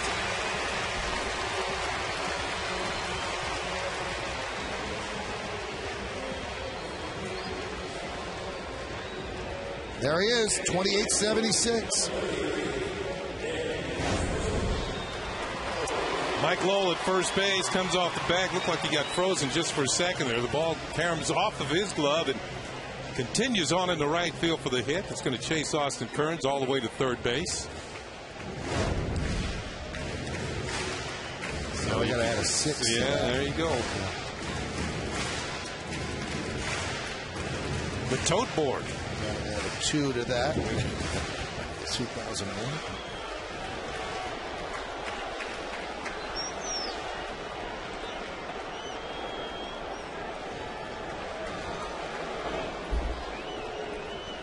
Big spot here for Nick Swisher.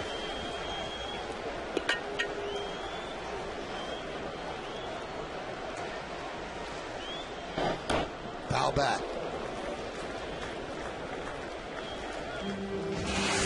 Swisher grounded to third. Actually grounded to third twice.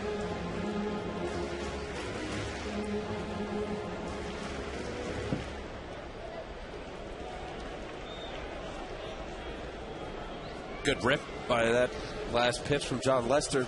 See if he pulls the string anytime the ball hits straight back. Pretty good fastball cutting in on his hands.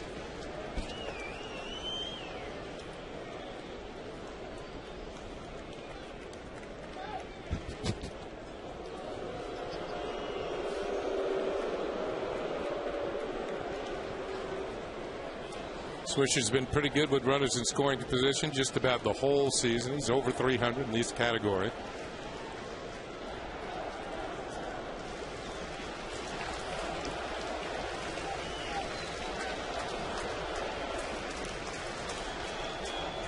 The 0-1. 0-2. Lester trying to wiggle out of trouble here. Now Swisher barking at Wendelstedt. These are good spots for Swisher. 16 for 44 with 2 outs and runners in scoring position. 364, but he did not like that call.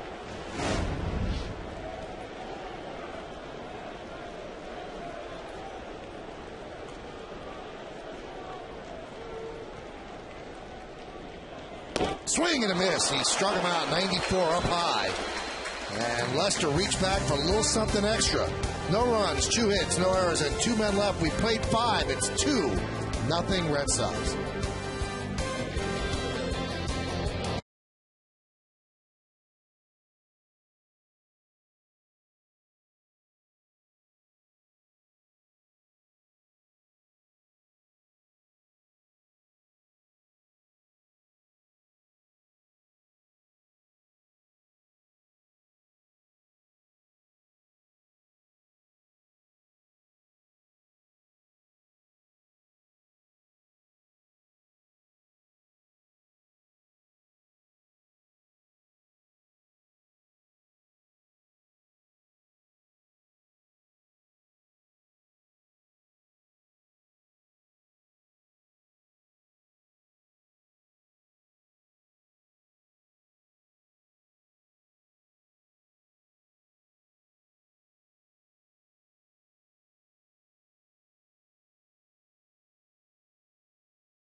C. Richard & Son. For tickets, log on to Yankees.com. Visit the Yankee Stadium ticket window. Yankees clubhouse shops or call Ticketmaster at 877-469-9849. What's a plush whistle? You got to go. You got to come here and get it. Adrian Beltre leads off. He's 0 for 2 against Hughes. Hughes closing in on the 100 pitch mark. The 1-0. Foul the other way.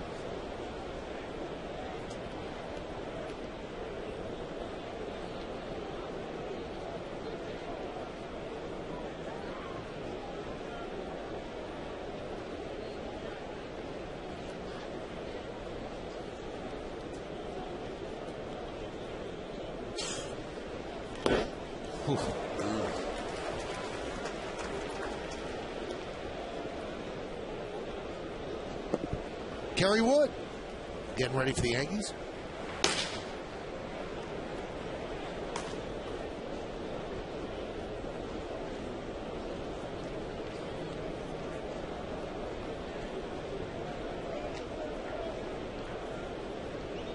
And the 1-2. High pop-up. Derek Jeter makes the play. One away. Hughes has thrown at least 99 pitches in 18 of his 21 starts this year. So there haven't been those starts where he just gets hammered and leaves the game early. And Kenny, that's part of the problem with the innings limit with him, because he's pitched so well that he's reaching his innings limit, where he doesn't have those occasional 3-inning outings or 2-inning outings that most pitchers have. Well, this is the way you want him to pitch, right. though. Yep. And you could see that eventually the Yankees going to have to make some adjustments to the rotation.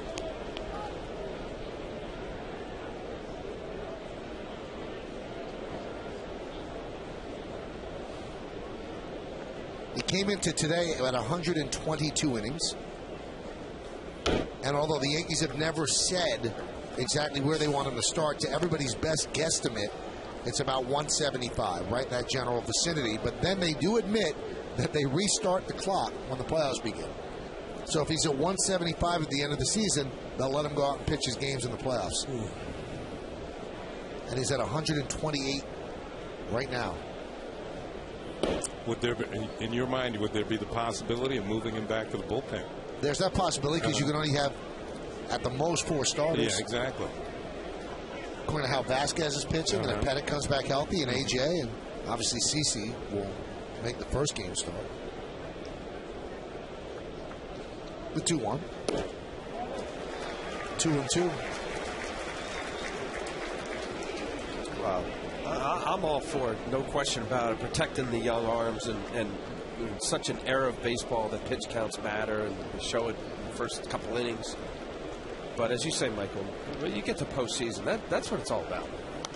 See, that's where I think the pressure pitching comes in. And with the season-long innings total, then you have pitchers reaching back for a little. That's when injuries might come into play, because all of a sudden you're reaching back for a little extra. It's all on the line. I mean, the guys you have in a rotation, like Andy Pettit last year, I don't think it was a problem for him. He's pitched under pressure in the postseason many, many times before. Had him off balance there, and low with a fly ball. Granderson dances underneath it to make the play. Hey, traveling this season? Take the Yankees with you. Subscribe to MLB.tv today to see every Yankees game live or on demand on your computer. Visit Yankees.com to order and get more details. MLB.tv, baseball everywhere. My point being that a veteran pitcher is more used to being in the postseason and might just know how to navigate it a little bit better than a pitcher who's, not quite as seasoned. And Phil Hughes was great in the postseason last year, but it was in the bullpen.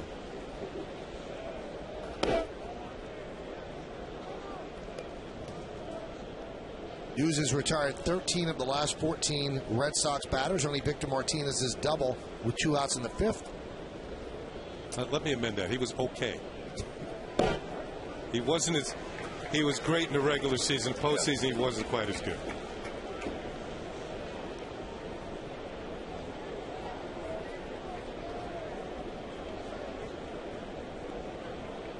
And the 1-1.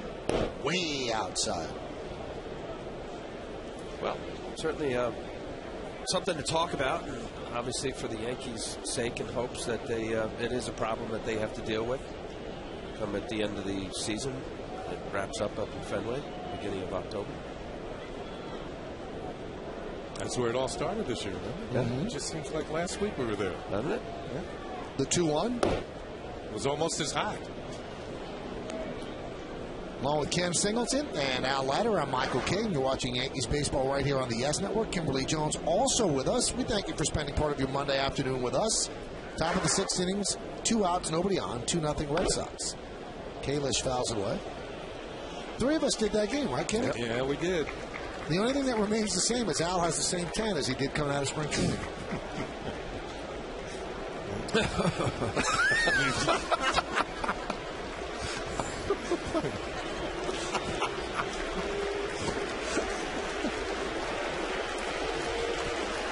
sarcastic humor. I get it.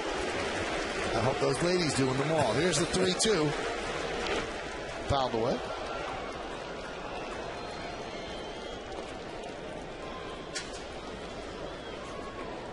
On deck is Bill Hall.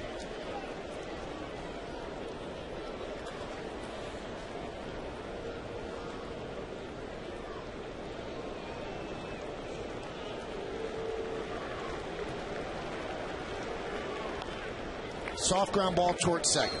Cano. And a nice six-inning performance for Phil Hughes. 114 pitches for Hughes over 6 innings. Yankees need some runs, though. We go to the bottom of the 6th.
World, and by Toyota, the official hybrid vehicle of the New York Yankees. Bottom of the 6th, Yankees getting shut down by John Lester. Heart of the order, Mark Teixeira starts it off against the Red Sox left-hander. And the first pitch is fouled back. Teixeira struck out twice against Lester. Once looking in the first and swinging in the 4th.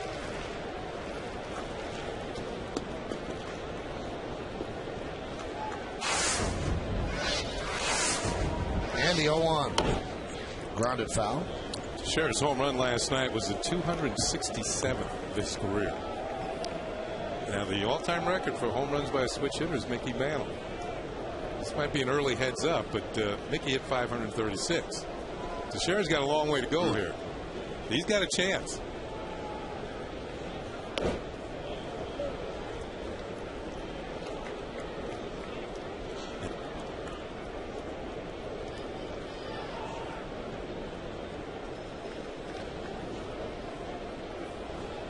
The 1-2 inside, 2-2.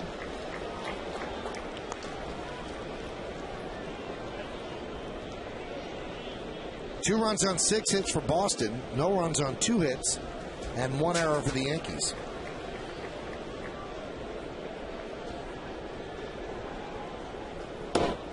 Just missed outside. Lester wanted that one on the count 3-2. Yeah, one thing Lester has done, he's made the hitters aware of the inside pitch, and then all of a sudden he'll come out and paint the outside corner and pick up a called third strike.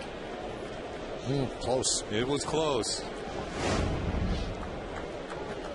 3-2. Grounded to short, Scudero. 1 out.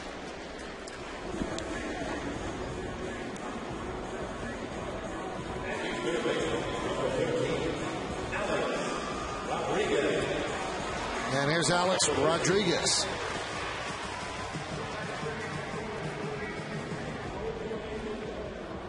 Now, Alex fell victim to that style of pitching the last time. He made him aware of the inside pitches and then hit the second and third strike on the outside corner. Caught him looking. That's how Lester's been very efficient from corner to corner today.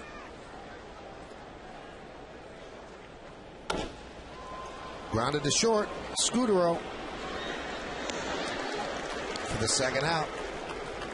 Tonight at 10, catch WB Mason presents the Joe Girardi Show as the skipper looks ahead to this week's matchups with the Rangers and the Royals. And Sunday, it's an all-new episode as Joe answers your questions about the week that was. It's the Joe Girardi Show. It's only on Yes.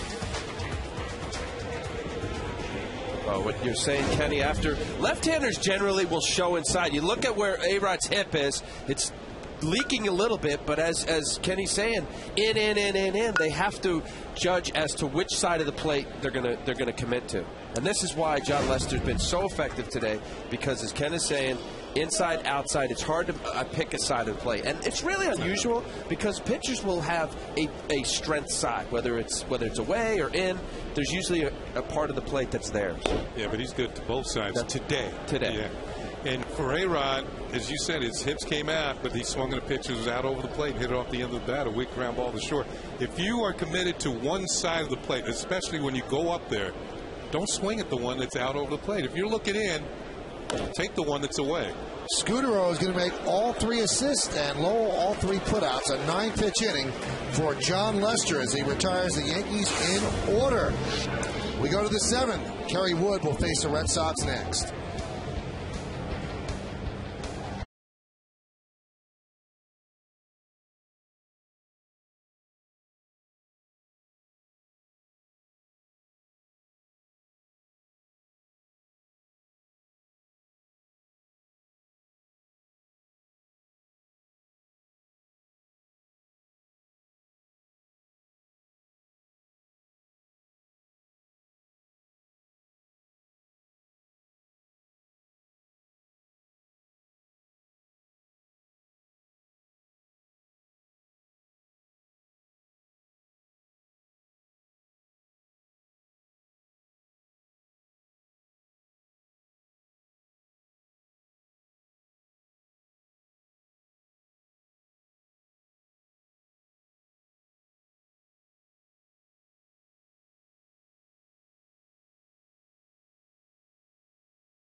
Hughes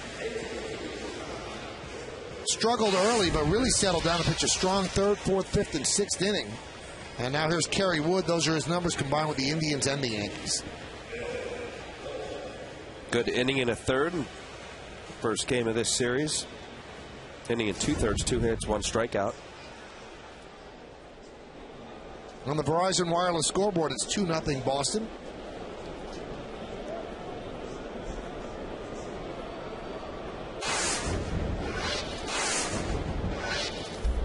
Bill Hall will start it off, and then Jacoby Ellsbury, and then Marco Scudero. 8-9-1 against Wood.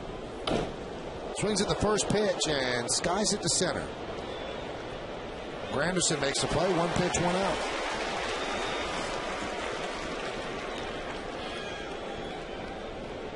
Talking about different players going to different teams. Certainly, as a veteran player, you come to Yankees, you got an opportunity to win a championship. It's a big charge and a big boost for anybody. Kerry Wood getting an opportunity to work with Dave Island, just tinkering with his mechanics a little, trying to get him on top of the ball more.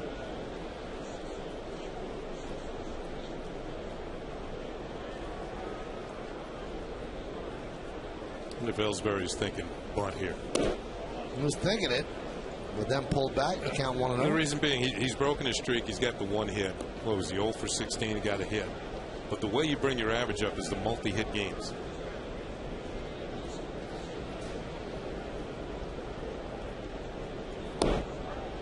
Shows bunt again, takes a strike. 1-1.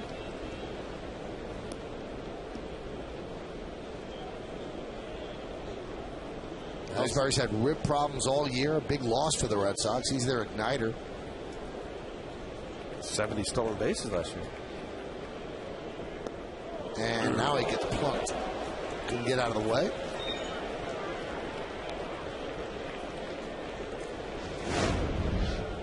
Big old curveball. He can't get out of the way. Ooh, hit him on the right shin.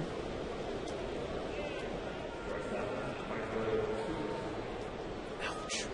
Might have lucked out a little bit. Got a little bit of that guard. Yeah, it did. Kind of on the side. Spun it around. Last time out, Kerry Wood threw an inning and 2/3 for the first time since September 18th of 2008.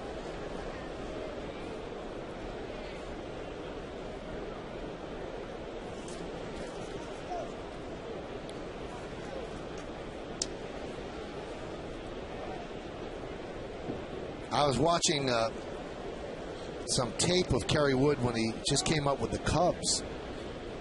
And, I mean, he was so much bigger then. Just, I don't know if it was baby fat would be the wrong word, but he just, his face, you know, chubbier and everything. He's really long and lean now. Mm-hmm.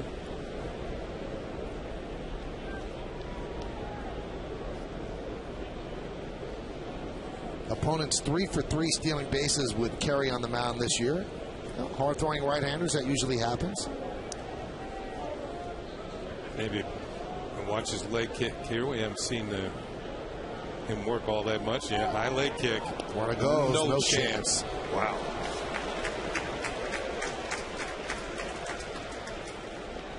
No chance with somebody of Ellsbury's speed.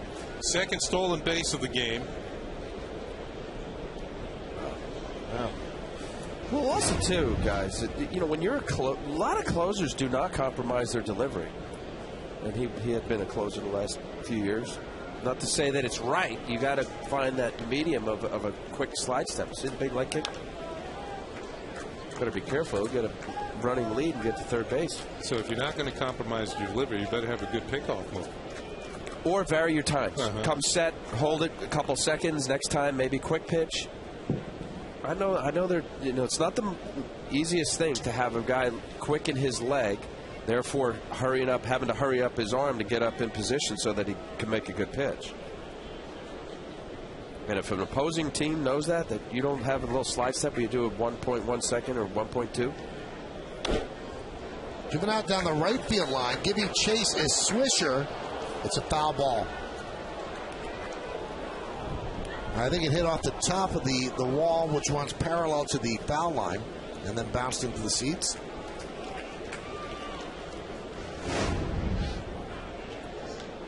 Here's a look, and Michael, as he called it, boom, right on top of the wall and a little further back into the seats.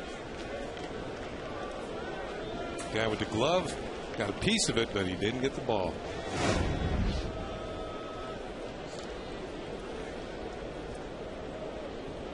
Posada goes out and tosses with Wood.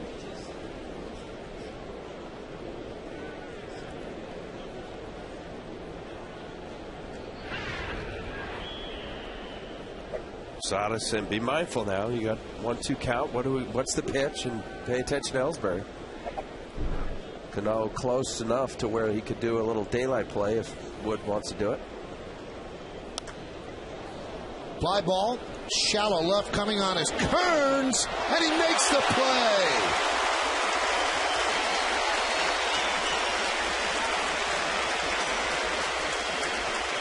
Well, earlier in the ball game, it was Nick Swisher in right field making a sliding catch, and this time in left field, it's Austin Kearns.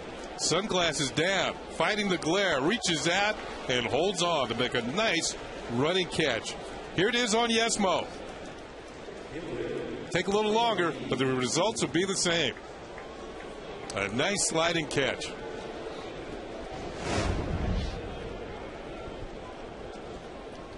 Now they have to get past J.D. Drew.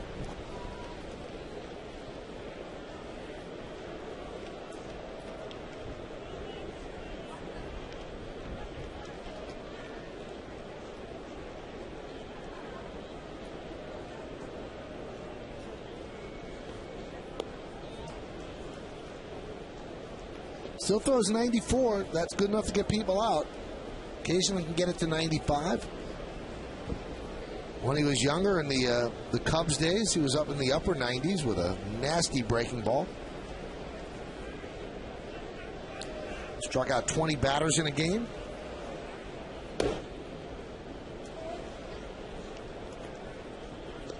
But injuries kind of took him down. Maybe too much too soon when you ask, well, why is Phil Hughes and Jabba Chamberlain, why are they on innings limits? Because teams have gone to school on Mark Pryor and Kerry Wood and thought maybe too many innings too soon, broke them down. Count 3-0. Yeah, and workload as well. And also, too, Kerry Wood, there's a mechanical thing. There's a lot that goes into it. There's no question about it as to the longevity. It's not a natural motion. Throwing a baseball puts a lot of torque and effort and energy into trying to stay healthy. But as you mentioned, those two names, they're certainly one of them. And J.D. Drew walks. Didn't I just read that Mark Pryor signed with an independent team? I didn't see that, really? I believe so, in California, with the independent leagues. I mean, look at the latest #1 with Strasburg. The danger, they shut him down warming up. I don't know. Would they have done that a few years ago? Well, they have too much invested in him. He's too important to the future of the franchise. As Dave Island will go out and talk with Wood. Big spot in the game, 2-0. Want to keep it right here with the dangerous Victor Martinez up.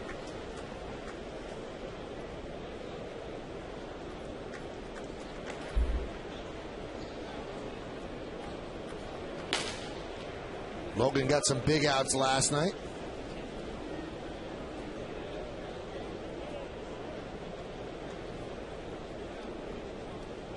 That right there is just a snippet for Kerry Wood. He gets 2 quick outs. You're facing a guy in your career that's batting .111, 3 for 27. One of those hits was a home run. Attack him. Attack that batter. Especially in a scenario where you're trying to, show yourself as a guy that potentially could get more meaningful innings later in the games.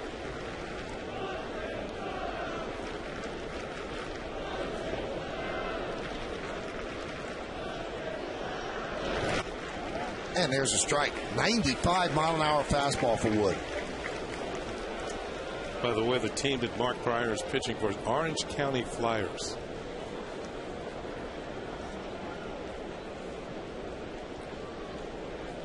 Professional? Yeah, it's got to be independently. Yeah. Independent, yeah. Runner goes from second, swung on a miss, throw to second, and it's a double steal. Ellsbury had a huge jump, and then J.D. Drew followed him into second with a stolen base. Well, that's that big leg kick. He didn't even take a look in the backside. Saw Ellsbury with a big secondary lead. A predetermined throw from Posada. Going to try to get the slower runner, and Drew in there safely. So 0-2 on Martinez. Martinez 1 for 3. And the pitch. Foul back.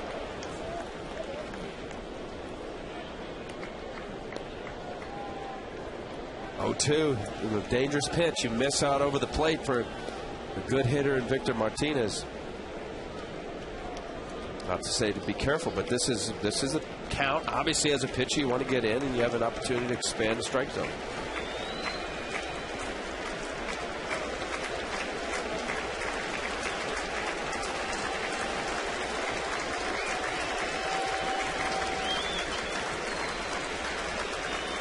And the 0-2. Took something off that one, way out in front.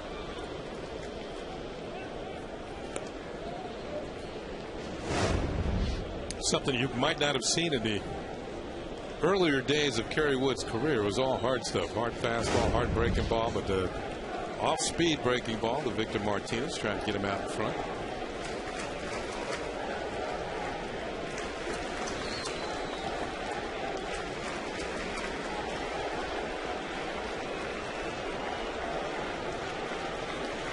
The 0-2. Swung on and missed. Got him. Breaking ball diving down and in. No runs, no hits, no errors, and 2 men left on base. We played 6.5 here at the stadium. Time for the 7th inning stretch. Red Sox lead the Yankees 2-0, but will stay right here to honor America in the Bronx.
Hey, Jack, I'm wondering, you look at the Red Sox and their number one pitcher, at least by title, is Josh Beckett. But if they made the playoffs and it started tomorrow, who would be the first 3 starters? You think that obviously Lester would be up there. I wonder if Beckett would be.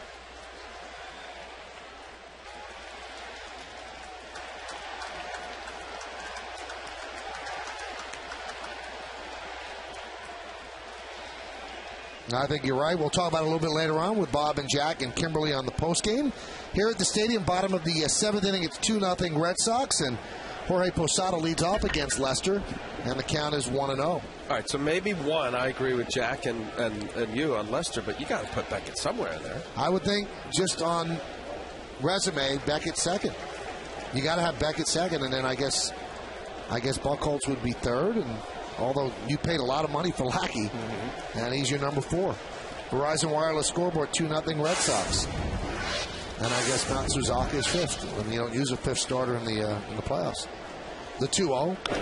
Hot shot, base hit through the left side.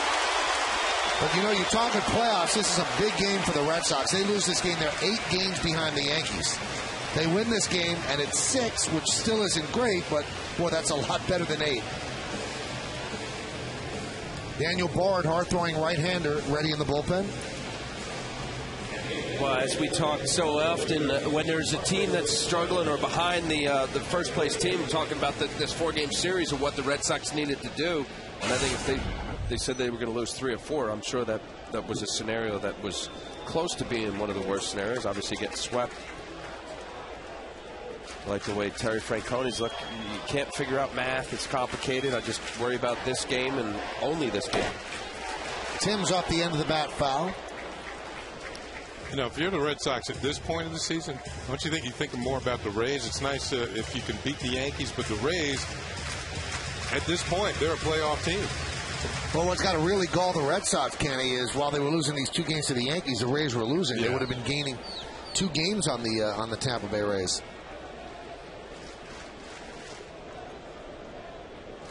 The 0-1 is outside 1-1.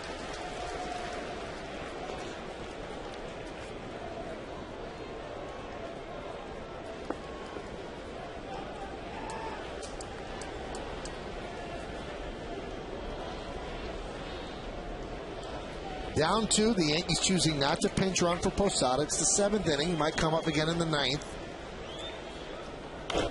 That one's driven into right center field. It's going to be trouble. That ball is off the top of the wall. And Posada will stop at third. They came within an inch of tying the game.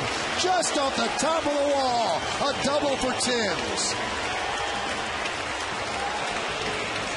I'll tell you what, that almost took the top of the wall off the top of the regular fence. This is a solid line drive to the gap, and what's going to hit the padding, and it looks like it thought about hopping over, but then comes back onto the field where Ellsbury can get to it, and a solid line drive off the bat of Marcus Timms.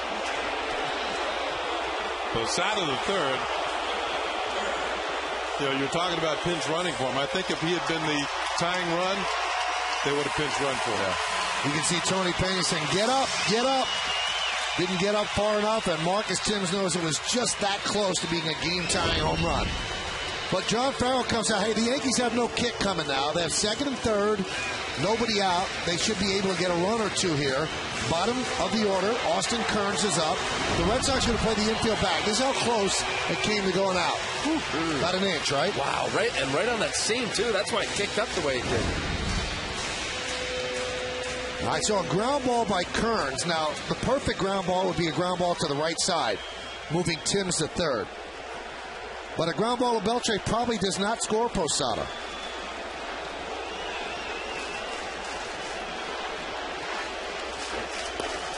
Pitch inside. So the crowd alive for the first time today. 49,476. 4th straight sellout against the Red Sox.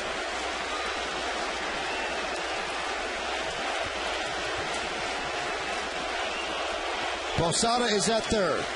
Timms is at second. Nobody out. Bottom of the 7th. The 1-0. There's a strike. Good pitch right under the hands. Inside corner. 1-1.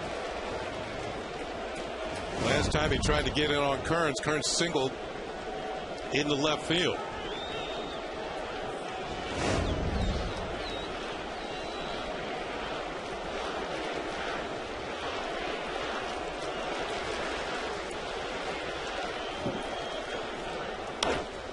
High fly ball, left field. Into the corner is Kalish. Did he make the play? No, it was taken away by a fan. And it's a foul ball. And Kalish has no kick coming up. Ball was in the stands, so it was not interference.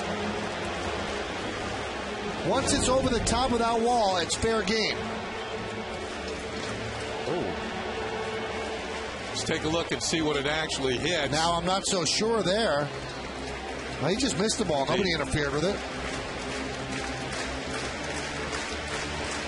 But it did hit the blue, which means that a fan is fair game to touch it if they want. But that was not interfered with at all. Thanks to Yesmo, we could see that. The 1-2. Foul back. Off-speed pitch, but he had a good swing at it. Well, that was a pitch there where maybe a sign of Lester getting tired. This curveball up in the zone, out over, was a little too high for Austin Kearns to be able to get on top of it. Showing signs of getting tired, John Lester is at 94 pitches. Yankees trying to wear down the young left-hander. He's 0-4 since the All-Star break. Has a 2-0 lead here in the bottom of the 7th.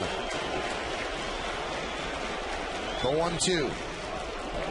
And it hit him. Bases loaded, nobody out. Now, Kenny, if you're Joe Girardi, do you pinch hit for Granderson here? You don't have that many options. Well, who are you going to send up? I guess you could send up Berkman, but he's not great against lefties either. Yeah, I think that's the problem here. That he hasn't been. He's taking a walk here. He's going to talk it over with Tony Pena. I think if there had been one out, he definitely would have pinch hit for Granderson. But since there's nobody out, he's tough to double up. I think he's going to let him hit. He's got Jeter up next. And on the Yankee bench, you've got the lefty Gardner, the righty Cervelli, and Berkman and Pena. Switch hitters. 2 fly balls for Granderson. Foul back. Now Berkman hitting 185 against lefties this year. That's why he's not up there. Maybe Brett Gardner, possibility of 253. Was hitting left-handers better earlier in the year. 253 to the 212 that Granderson's hitting against lefties. This might be a pinch running situation for Gardner coming up here.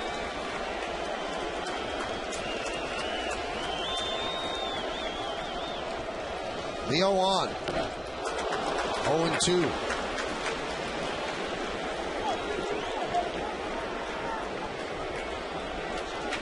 With his 0 for 2 today, Granderson is hitting 208 against left-handers this year. And quickly, Lester up in the count, 0-2. Granderson with a fly ball to center and a fly ball to left. And the 0-2 missed inside. Lester thought he had strike 3.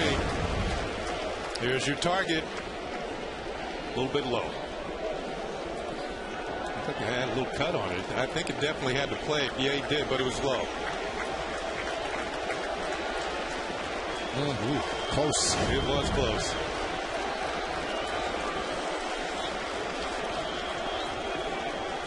And the 1-2. Swung on and missed. He struck him out.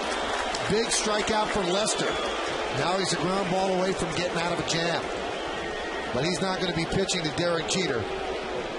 They are going to bring in Daniel Bard here. Let's take a look at the pitch-by-pitch against Granderson, brought to you by Suzuki Kizashi.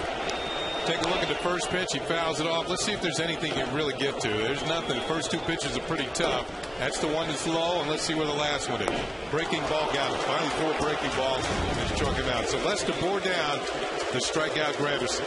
So Bard will come on, throwing about 98 miles an hour against the Yankee captain. Let's see how it turns out. You come on back.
There it is, Marcus Thames, line drive double to the gap in right center field. Solid contact, and look how close it comes to going over the wall. That's your Coors Light cold, hard blast.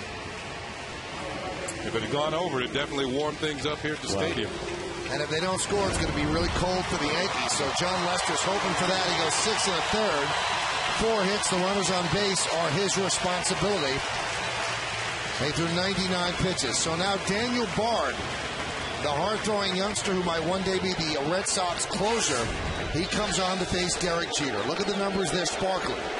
52 strikeouts in 50 and a third innings, 42 base runners, and 50 and two-third innings. About 26 hits in 50 innings. That's fantastic. Jeter is 0 for 4 lifetime against Bard with 1 strikeout. Bases loaded. The captain is 1 for 3.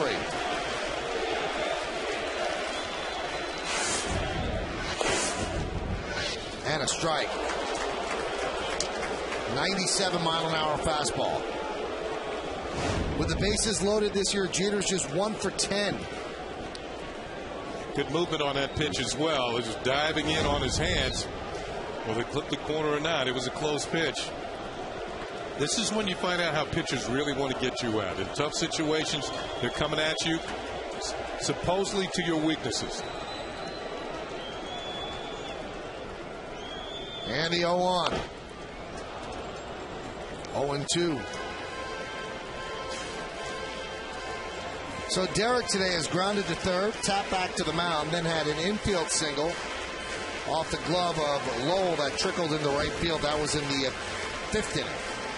But he's quickly down on the count 0-2 as Lester is more than an interested observer.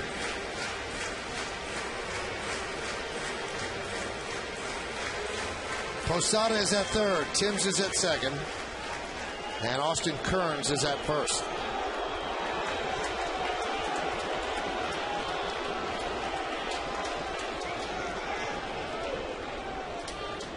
And the 0-2. Swing and a miss. He struck him out. 98 miles an hour. Just overpowered Jeter for the second out. Looked like he threw a teaser up in the zone, and Derek actually chased it. Yeah, this is ball 1. The key to these pitches is to make it close enough to the strike zone. It looks like a strike. You can see Jeter cannot get on top of a fastball at 98. And you see it on yes mode.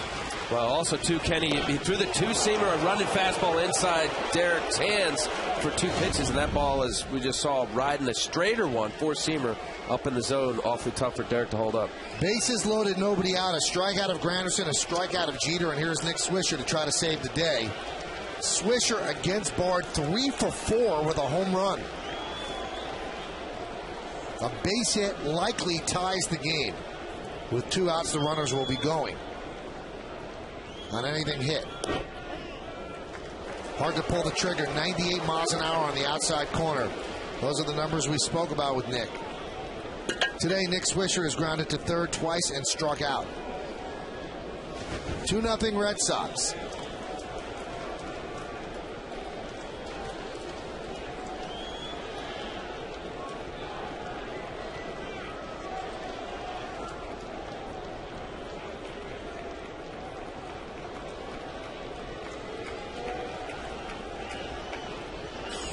Big spot in this game.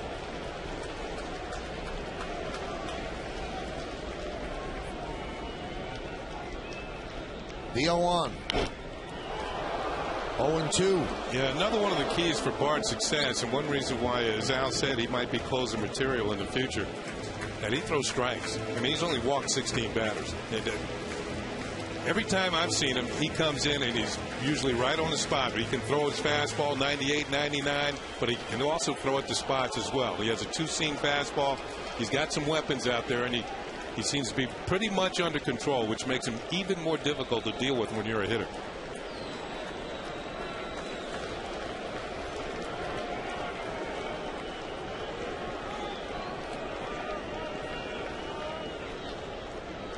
And Bard deals. Swung on a miss. He struck him out.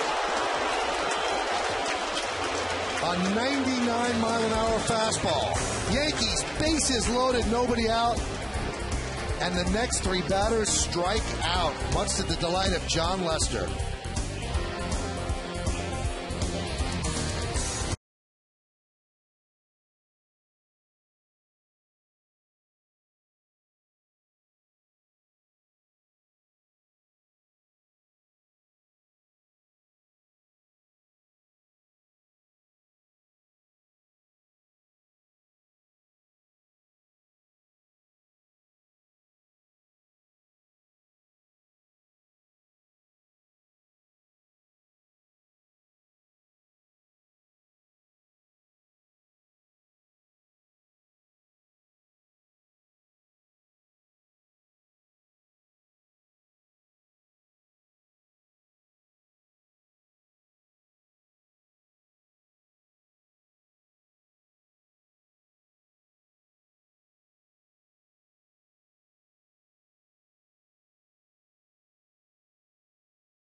every single day. A couple of good defensive plays by the Yankees. Mike Lowell in the second inning, and Nick Swisher lays out and comes up with a GD Capital partner play, but that wasn't the only one. Austin Kearns, last inning against Marco Scudero in the seventh, comes up with an equally good play. Corner outfielder partners, they make the play. So the Yankees really waste an opportunity. The pitch that I think stood out to all of us is that last pitch. It almost had sink to it. It was 99 miles an hour. Ooh, that's hard to fathom, a 99-mile-an-hour sinker. But it did. Now, watch this ball just sink, run down and away. It's tough enough to have a normal velocity in the low mid-90s at best. You know, Victor Martinez caught it like it was supposed to sink. You know, he went after it like the ball was supposed to move. Well, Boone Logan is the Yankees' third pitcher. He'll face David Ortiz, Adrian Beltre, and Mike Lowell. Maybe Logan's just in there for David Ortiz. Breaking ball for a strike. We got Ortiz in a big at-bat late in the game yesterday. His last 8 appearances, 6 2/3 innings, 1 hit, 1 walk, and 6 strikeouts. And with the injury to Marte, he's been great out of the bullpen. You see Jabba getting ready at the bullpen. Logan threw 16 pitches last night. And now the count 0-2 on Ortiz. Ortiz, a single left in the first. He popped to third in the third and then grounded back to the mound in the fifth. Batting in the cleanup spot today, not in his customary 3-hole because they wanted to split the lefty batters, J.D. Drew and Ortiz, to not make it easy on Joe Girardi to bring in Logan to get 2 in a row. The 0-2. 1-2.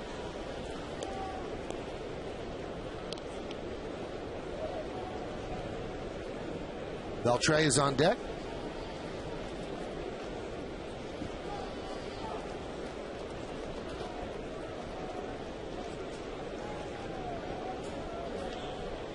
And the 1-2.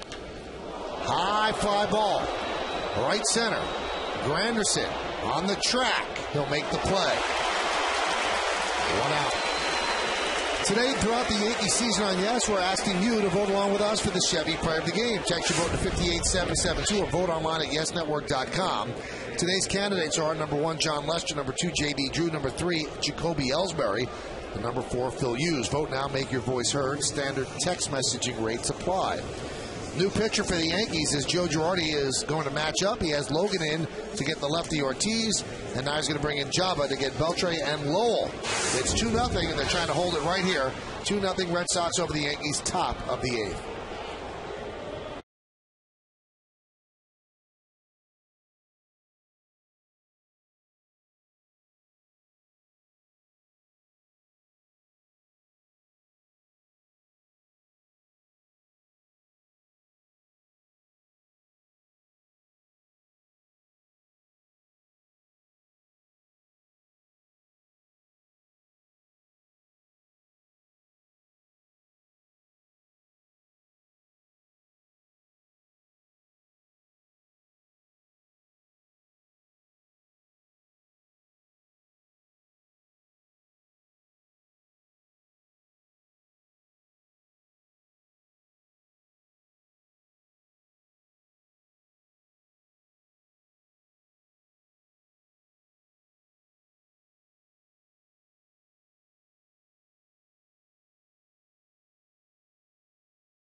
Whiskey.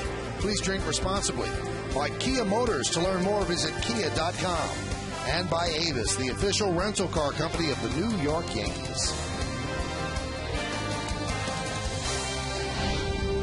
Tight game.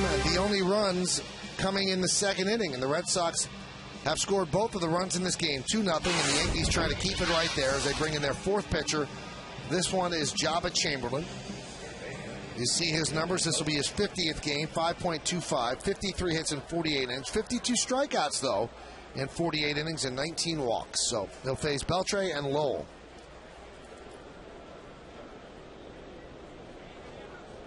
Beltre today is 0 for 3, has a 14-game hitting streak on the line. That one's grounded in the hole. Backhanded by Jeter. He sets, fires, got him.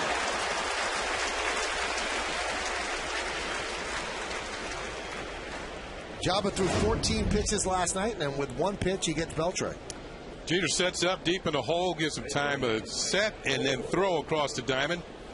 Sometimes we've seen that Jeter leap in the air, but not this time. He sets himself and makes a strong throw to get Beltre by about a step. That's the play right there, Al. It makes a lot of shortstop second basemen because they can't make the throw. 2 pitches for Jabba Chamberlain as Lowell pops it up. Swisher's right there, and that'll do it. So the Yankee bullpen does its job in the 8th, retiring the Red Sox in order. We go to the bottom of the 8th. It's 2-0 Boston.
Yes, we'll have complete coverage of Game 2 starting Wednesday at 7 right here on Yes. See, that lady does not go with the stirrups, just goes with the black or the blue socks there. The lady or the... It's the lady. Yeah, but what goes with the stirrups? She's wearing... Forget it. Mark Teixeira will lead off against Daniel Bard. And there's a strike. Teixeira has 3 hits in 10 at-bats against Bard, 2 of them home runs. He is 0 for 3 this afternoon.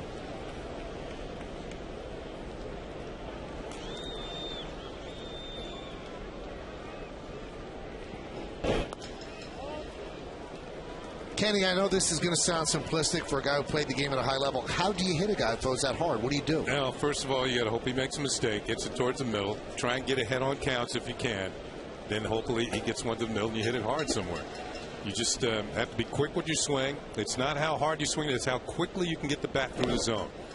Sometimes you have a tendency when a pitcher throws really hard, you feel you got to swing just as hard. That's not it. You have to be quick with your hands to get the bat through the zone and let him supply the power. If you get the good wood on it, it's going to go. He started out with saying, hopefully he makes a mistake. Yeah, hopefully. Really. I mean, that's really the difference when you got somebody with plus stuff across the board. The 2-1. And I always felt, too, when a pitcher throws really hard, that's when your plate discipline really has to be at its best. You really have to bring him into the zone. Because if you start chasing up or down, you're not going to get it. It's just too quick. I always felt when I was at the plate, if the ball is actually too hard to reach and hit, it's a ball. And just let it go. Teixeira is the only big league player to hit more than one career home run against Bard. We mentioned he has the 2 and 3 hits, the 3-1. And now he's got 3 home runs. See ya! A long shot. Yankees are on the board. Red Sox now lead 2-1.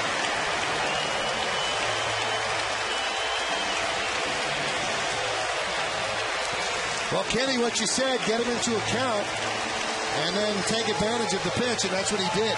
Turned around a 97-mile-an-hour fastball. Yeah, get ahead on the count, and then hope he makes a mistake. You know, if he hits the outside corner, you're not going to hit a home run. Right in the middle, and there it goes. Teixeira's been red hot. That's his 26th home run. The Yankees have 8 home runs this month. He's got 5 of them. That sounded good.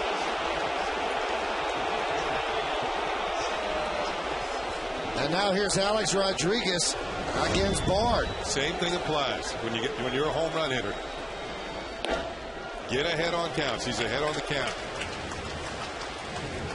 How about that? This guy throws so hard, and Teixeira's touched him up for 3 home runs, and no one has had more than 1. He's quick. He's quick through the zone. Great fastball, yeah. Great fastball hitter. 26 home runs for Teixeira. Now has 85 ribbies. 2-0. And that's the first home run that Bard has allowed since June 7th. And now Mike Lowell is going to have a talk with his young right-hander, just to calm him down a little bit. Well, and also, too, talking about Bard and anybody who throws that hard, not only is it about a mistake, it's about eliminating pitches. And he still has secondary pitch, a very occasional change, and a good power breaking ball. Well, another hitter's count here. 2-0, A-Rod has worked it.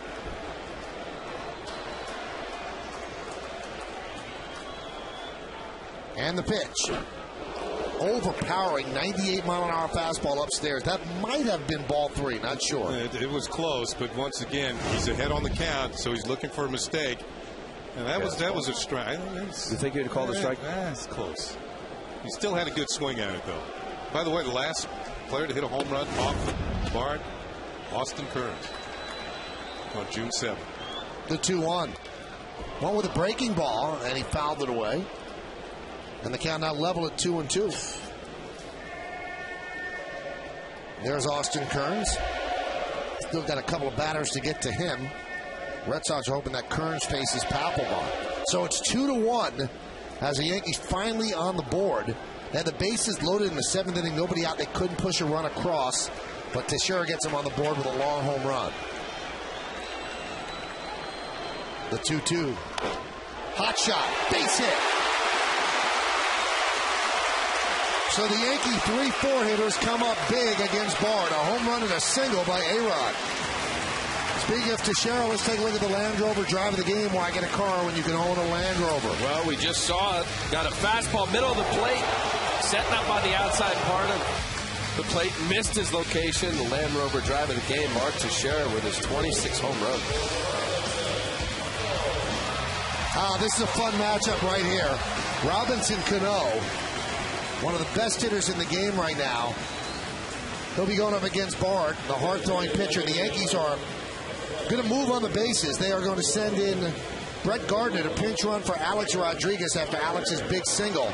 Now, Bard, as with most hard-throwing right-handers, as we mentioned earlier, you can run on him. Now, Victor Martinez not great at throwing out base stealers. So let's see how quickly Gardner can go. See, one of the dangers here of pitching out, you fall behind the count on Cano. There's a strike.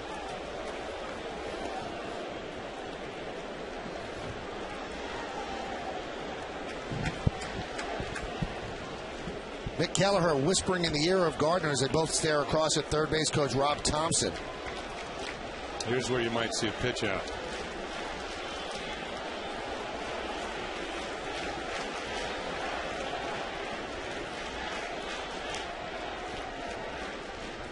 Now opponents are 3 for 3 in stolen base attempts with Bard on the mound. And what Bard was doing there is what Al always preaches. Just vary your times. And we've seen it happen a few times with Brett Gardner at first base. Obviously a great base runner and great speed. But if you don't compromise as a pitcher your leg kick and you still have a longer time, 1-5, 1-6, you have to hold the baseball as he just did. Missed. Count 1-1. And then what does he do, Michael? He comes back. He had a good 2 or 3 seconds. That time he comes to the belt, comes set, boom, go home. Well, now Gardner's seen Bard throw twice. Is this the pitch on which he goes? Martinez looking in the dugout. See if there's a call for pitch out. Throw over the first.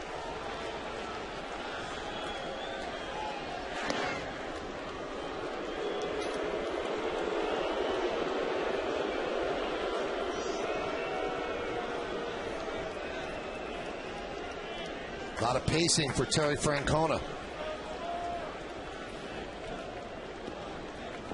Red Sox really need this game. They don't want to lose 3 out of 4 to the Yankees, so it's coming down to nail-biting time. Bottom of the 8th inning.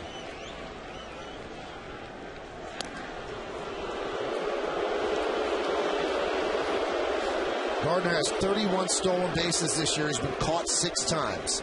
We just had a good shot at Gardner getting out there on his lead. I don't know how you were, Kenny, but base runners will get out to their spot and get an opportunity to peek in to see if they could see the little flick of the throw over or not. Gardner does not. Yeah, my spot was a lot closer to first than his.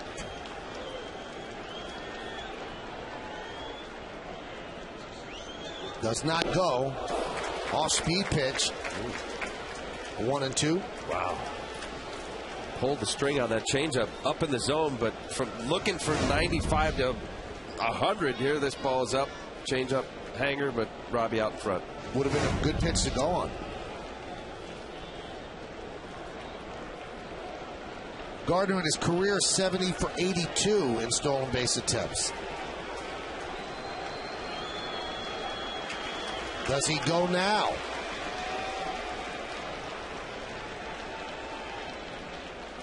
No.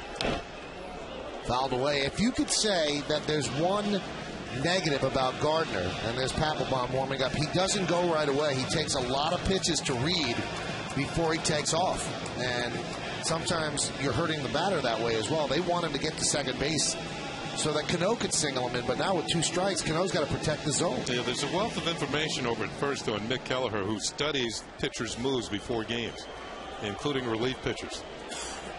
And he can give information to Gardner about how quick he is at first. Does he have a quick move, quick feet? On the throw over.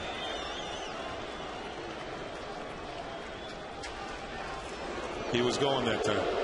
So his first move was a feint with his right shoulder, and then he had to dive to get back. I agree with you, Michael. As fast as Brett Gardner is, I think especially with mediocre catchers, arm-wise, that was that little stutter step Kenny was talking about. Just he outruns more baseballs. He's got that kind of speed.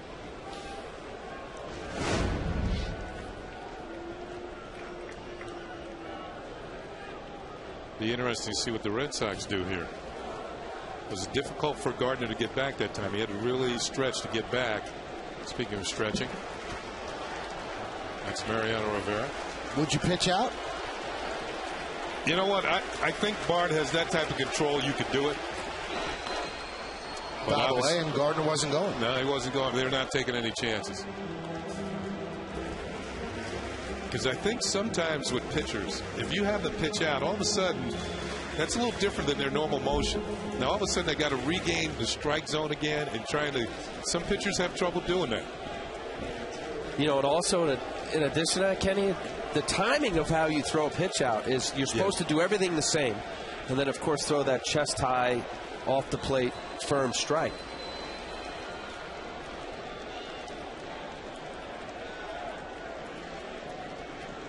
Big lead. Again, he seemed to take that first lean towards second.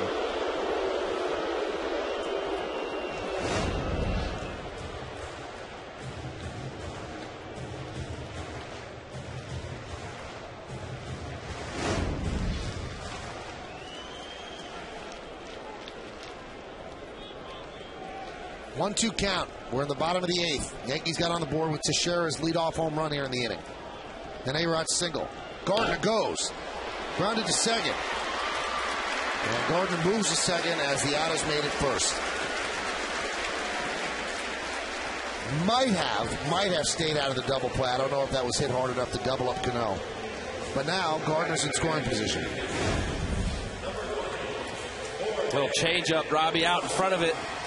Yeah, may or may not have been a double play. I doubt it. Getting the easy out.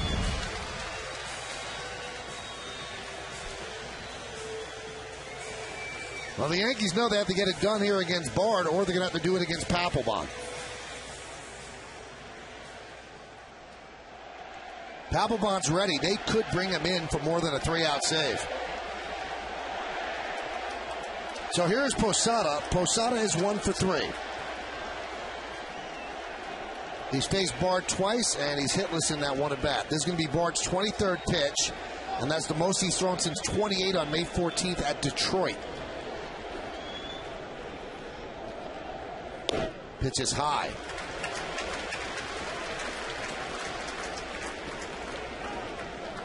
And Lance Berkman is going to pinch hit for Marcus Timms.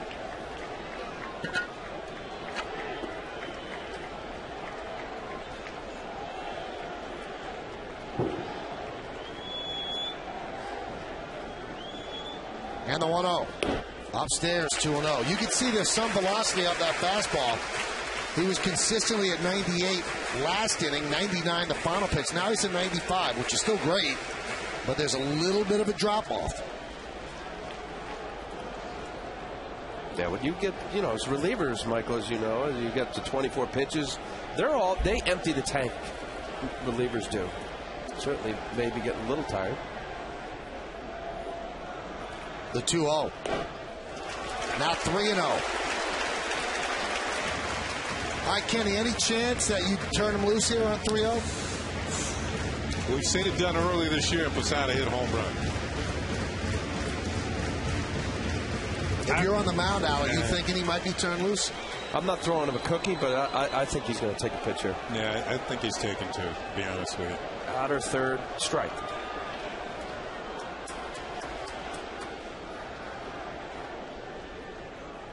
Gardner has a big lead at second. And Posada walks. Yeah, he was a change-up on 3-0. They must have saw the tape of Posada swinging 3-0. Wow. That's going to bring Farrell out because they're going to go over Lance Berkman. Now, you got to stick around for the last hour for the WB Mason postgame show as Bob Lorenz and Jack Curry break down the series finale with the Red Sox, and then Kimberly Jones will get the team's reaction from the clubhouse. It's all coming up on the WB Mason postgame show. It's only on Yes. Could be a good show. It always is, but the better the game, the better the show, and so far there's been a fun game. So Lance Berkman, who had been getting booed before yesterday, picked up 3 hits for the Yankees yesterday.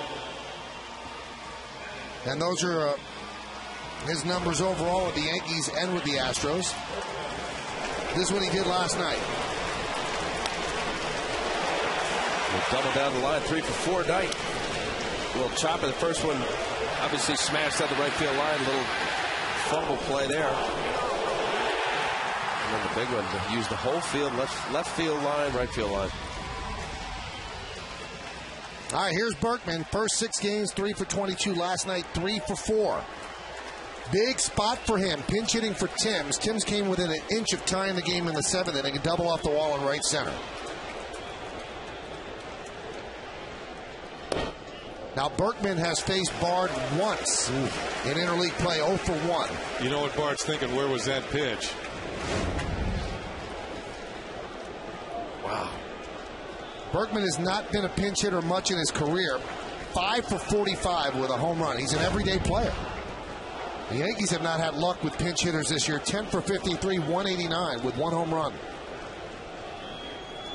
The 1-0. Upstairs, 2-0, and Bard has lost to strike zone 6 balls in a row. I know that Berkman hasn't been hitting until last night, but one thing I've noticed about him, he does have an excellent batting eye. Very rarely does he swing at a ball out of the zone. With the Astros, 245 he hit, but 370 on base percentage this year. That's his deal, and that's what attracted the Yankees to him. Very discerned eye. The 2-0. He swings and he pops it up. On 2-0, he pops up a 96-mile-an-hour fastball, and Kalish puts it away for the second out.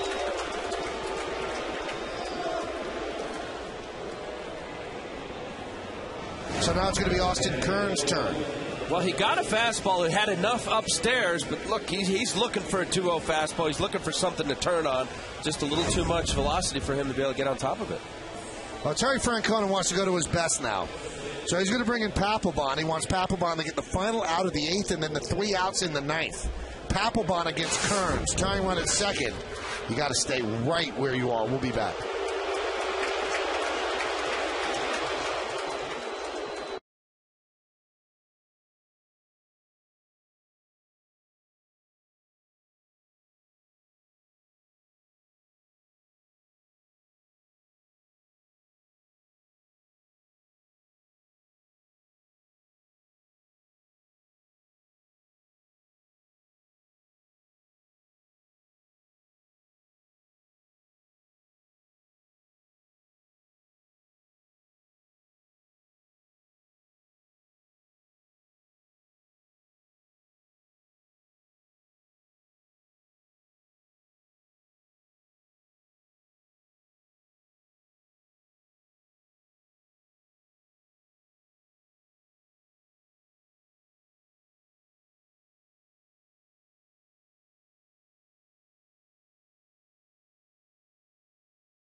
By Geico. Join the gang every week for a look at the Jets and Giants, weekend predictions, player interviews, and much more. This Week in Football premieres Tuesday, August 31st, only on Yes. But right now it's about baseball. Why'd they take out Bard? Well, he had a high pitch count. Also, Austin Kearns was 2 for 2 lifetime against Bard with 1 home run. And he has never faced Papelbon. That's why he's locked in watching Papelbon warm up. Those are the numbers on the Red Sox closer. 50 base runners and 47 innings, 41 strikeouts. 27 saves at 2.87 ERA. He saved Friday's game. And the Red Sox desperately looking for a split in this 4-game set. In his career against the Yankees, Papelbon 0-5 with a 4.46, 13 saves. So you've got Gardner at second. Posada is at first. Gardner should be able to score on any single to the outfield. Kearns is 1 for 1. He walked, is hit by a pitch, and he singled to left center in the 5th. In fact, his single is the Yankees' first hit of the game against John Lester with 1 out in the 5th inning.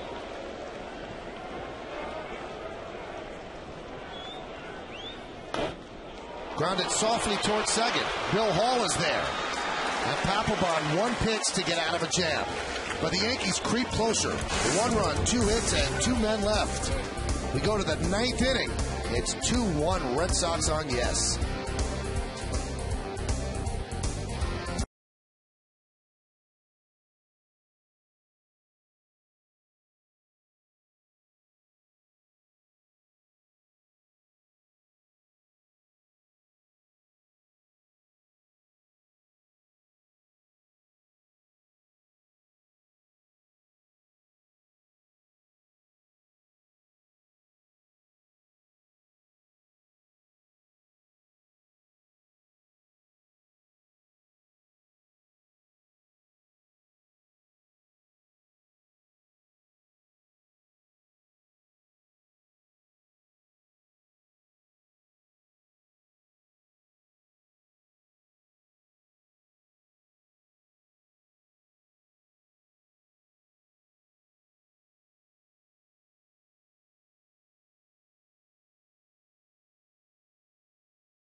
first and second. They don't get it done in the 8th. And now Jabba Chamberlain will try to throw up another 0 in the 9th and give his team a chance in the bottom of the 9th against Papelbon.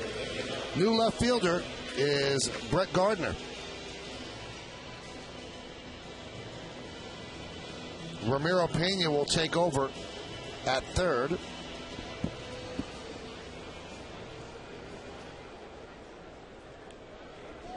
And I guess Austin Kearns is out of the game. He's out of the game. Yep.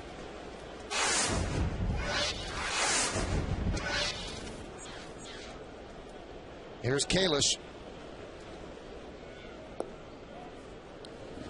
Count 1-0.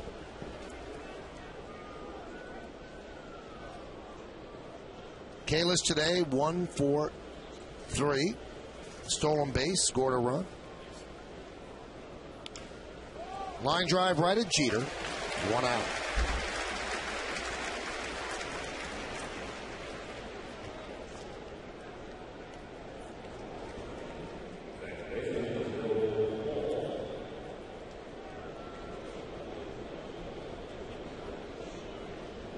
There's Bill Hall. 2-1, Red Sox lead the Yanks. Top of the 9th. Hall is 1 for 3. Drove in a run with an infield single. Also scored the second run, and that's the difference in the game. Red Sox scored 2 runs in the second. Tries to bunt and bunts through a slider.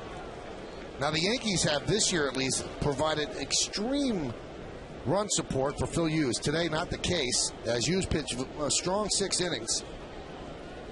But the Yankees have scored him just 1 run on Mark Teixeira's home run against Daniel Bard.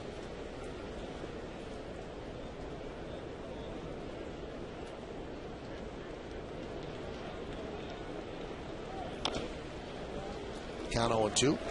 You know, and looking at the box, the score here in that second inning where he had the long high pitch count of 38 pitches, Hughes did. When you're facing a guy like a John Lester and as good as he was, you realize that unfortunately for right now for the Yankees, the difference in this 2-1 deficit is an inning that really wasn't a hard hit inning. With Kalish's base hit, Billy Hall, a little C&I infield hit.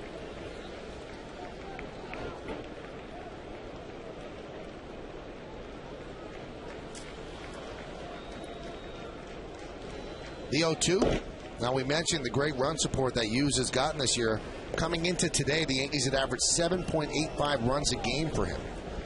Just 1 run so far, but they have the bottom of the 9th inning to go.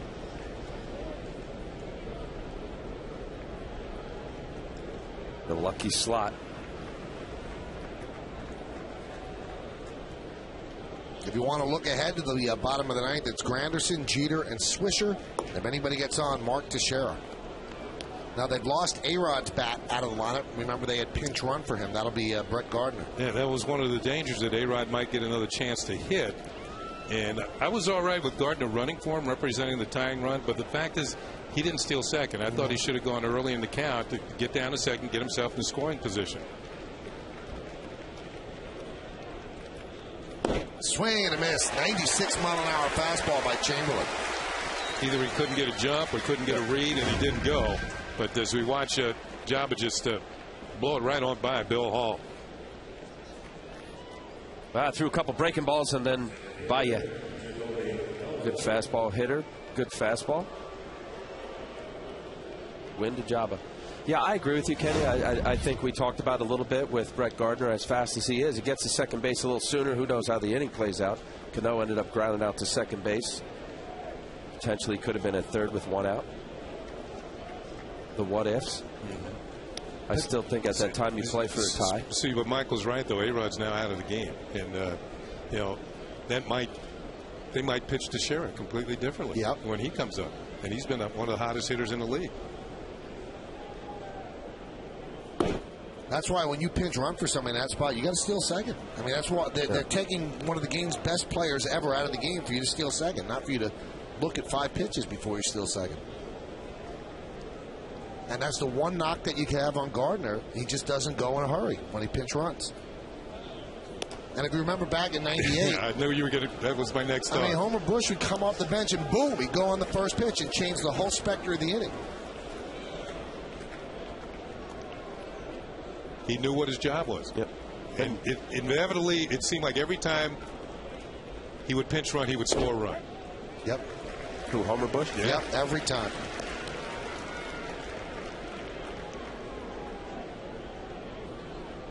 So count 3-1 on Ellsbury.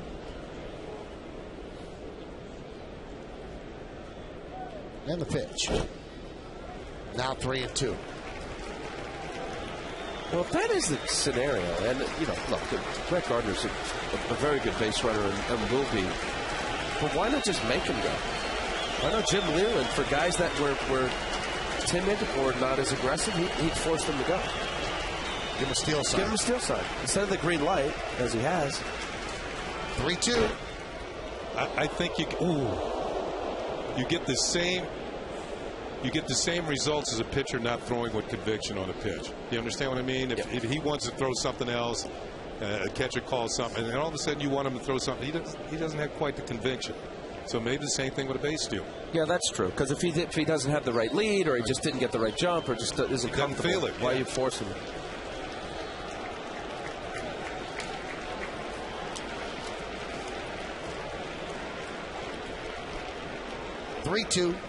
He walked him. So they drop Ellsbury to 9th today. Gets on base 3 times. There's that 3-2 slider.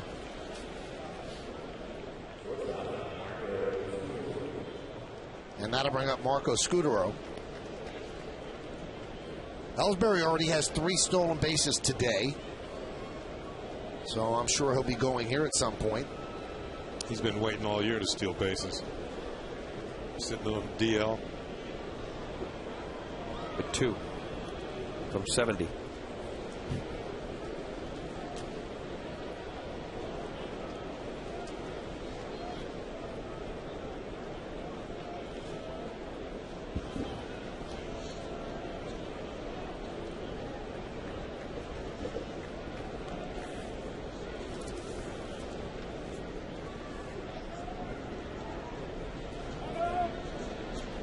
Now, when a pitcher holds that long, Al, is he holding because he wants the batter to call time? Sometimes you'd hold knowing that would happen, but no, you know, there's scenarios where if you don't have a great move, you may count 3 or 4 seconds. But in some cases, that is the scenario where you just wait long enough to where somebody's going to call timeout. And now you come set, and then boom, go. Opponents 8 for 8 against Jabba this year. There goes Ellsbury. Pitch out. The throw to second is a bad one on a hop. So a stolen base for Ellsbury, his 4th of the game. That's a very important run as you go to the bottom of the 9th. See, here's Ellsbury. Stole 70 bases. Does not waste any time. First pitch, pitch out if you want. You're going to have to throw me out. Well, we were talking about the pitch out with Bard. Jabba, you know when you have a pitch out, you don't want to be quicker because then that might signal something. You want to have the same rhythm, but then you got to make sure you throw that I say strike outside off to the plate, shoulder high, chest high.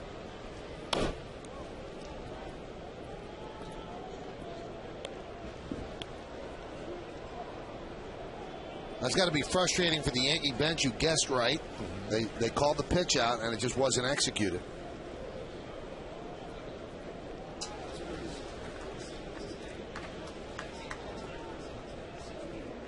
He's catching up, Kenny. Hit 2 coming in today. Now 6 for the year.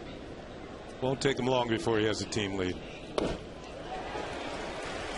Now that ties the Red Sox single-game record all time, 4 stolen bases. But the Yankees not worried about that right now. 1-2 count on Scudero. Set by Jerry Remy. Against the Angels in the 70s. 2-1 Red Sox lead the Yankees. We're in the top of the 9th inning. Each team with 6 hits. Ellsbury's at second.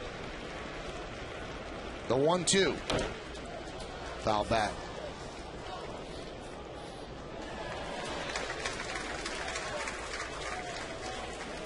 Java's got good velocity, 96 miles an hour.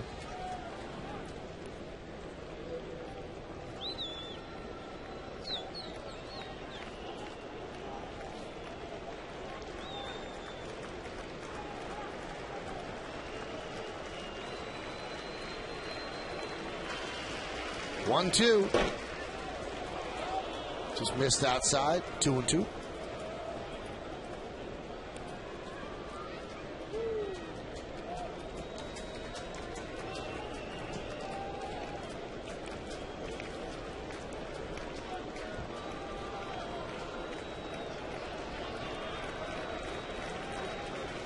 And the pitch.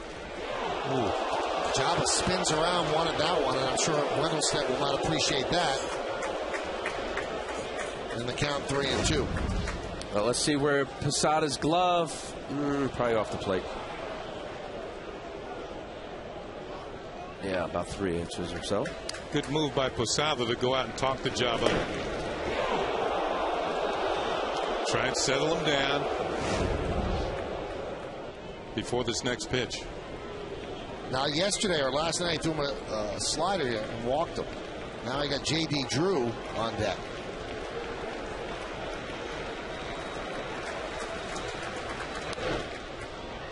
Line foul. Threw him the fastball. Man, it's such a tough at bat. Well, just watching what Scudero's doing there, just fighting off the fastball. He took one of the sliders earlier. It looked like he saw it all the way. Jabba and Posada sensed that. You see a guy who takes a breaking ball, especially after throwing 96 miles an hour, you got to have some respect for that. And then his little hockey goalie fighting off that fastball away. 3-2. That time the slider.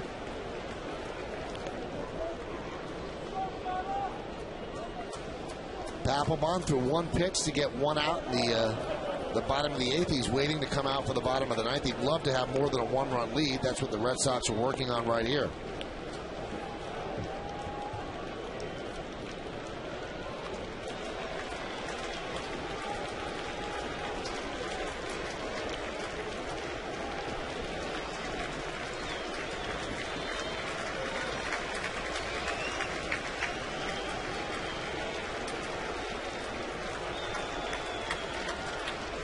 And the payoff. Grounded, grabbed there by Pena. Gets to his feet, fires. Got him. Outstanding play by Ramiro Pena to save a run. No runs, no hits, no errors, 1 man left. A diving play. It gets up and gets the out at first. And now, bottom of the 9th coming up for the Yankees.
Two of the 3 have gone out of the ballpark.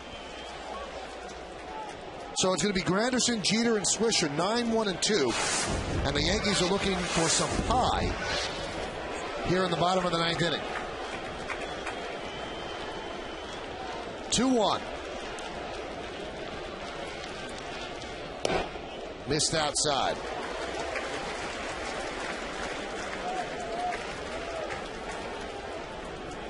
One of those home runs was opening weekend at Fenway Park.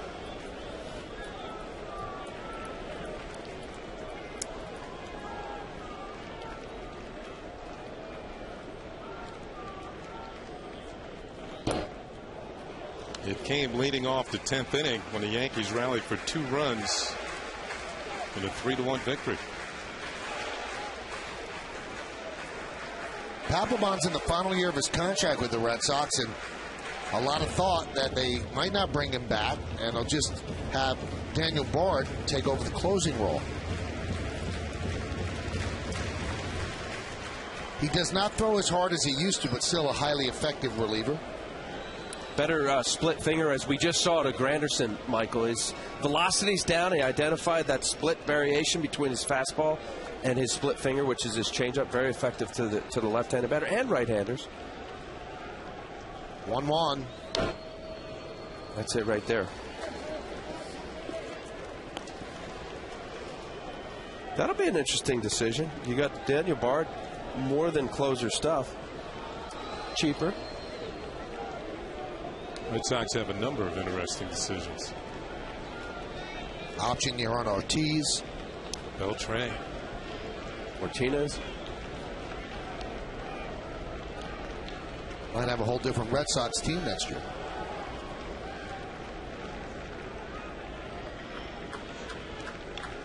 The 1-2 to Granderson. Fouled away. Now, if not mistaken, that pitch that Granderson hit the opening weekend that Michael was talking about was a splitter. Kind of stayed up in the zone, and he drilled it way back in the seats at Fenway. It's a good memory, Kenny. I was there. You were too. No, I'm trying to see if I have it in the my book here.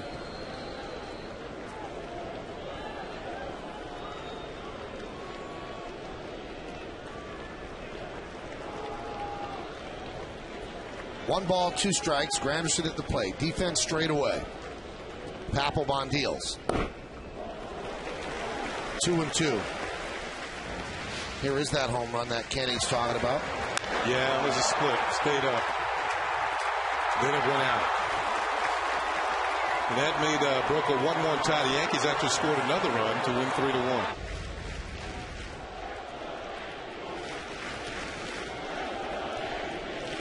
Two pitch. He swings and misses at a splitter, and Granderson down on strikes. So that's going to bring up Derek Jeter. Granderson struck out in the 7th, bases loaded, nobody out. He strikes out here starting off the bottom of the 9th. Watch the bottom drop out of this split finger. End up going down and in, but when he gets that kind of movement, and especially late breaking movement, this ball about 15 feet or so in front. Look at this. Yes, Mo. See the rotation. Beautiful shot. Or lack thereof. Yeah, that's right. Here's Jeter. Bases loaded, 1 out in the 7th, and he struck out. Jeter 3 for 14 lifetime against Papelbon.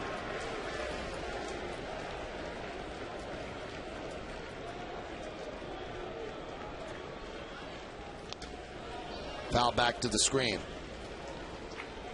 So much for losing some velocity there. 96-mile-an-hour fastball there, Derek.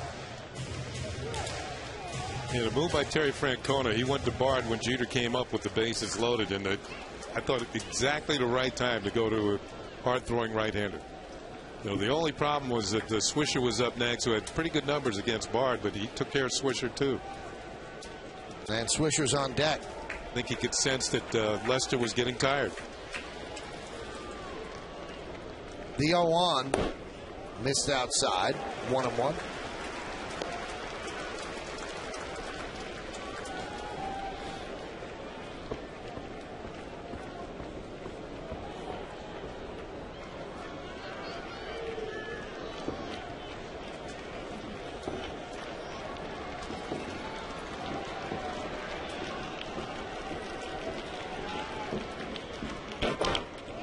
And the count 2-1. Check swing. Did he go? No, said Bruce Druckman. Well, he just took 2 split fingers. Tough pitches to lay off in a fastball count here. Let's see if Papelbon, if he thinks he can get him out with the split finger, 0-1, split. Now he's in a fastball count. Does he go again with the split or come in with a fastball? What are you sitting, Kenny? Fastball. I always look fastball and adjust everything else, especially when I'm ahead on the count.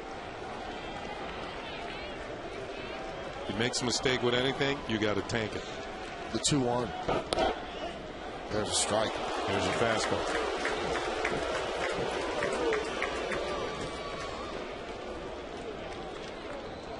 Although that wasn't really a mistake. It was moving and it was down. Down. But it actually sets up the splitter because it'll come in low and it'll dive out of the zone.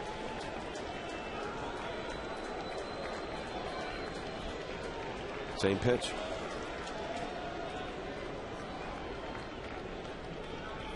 Way outside. 97 miles an hour.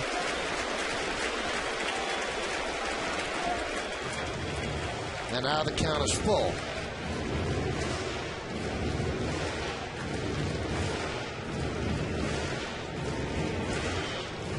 Jeter trying to get on. That would be the tying run on base.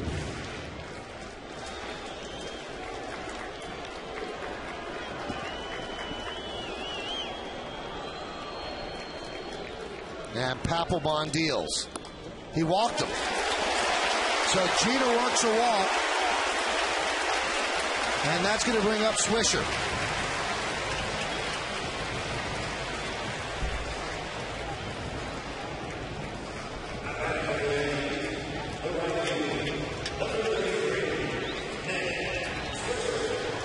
Swisher today is 0 for 4 with 2 strikeouts and 2 ground balls to third. Now you can run on Papelbon and Martinez. Jeter not as fast as he used to be, but still a very good base stealer. Does he go to get the tying run in scoring position? One reason why I think he might not, because the hole is open, the outfielders are deep. A base hit to right field will move him to third, especially if it's hit through the hole. Swisher 0 for 4 lifetime against Papelbon. Pulled it foul. Well, and also, too, I mean, you better absolutely make sure, Michael, that you have that base easily stolen, get a great lead. Maybe you see something from Papelbon, but you don't want a chance of running yourself out of the inning and have Teixeira on deck with not getting a chance to get up there, especially as hot as he's been in his home run streak.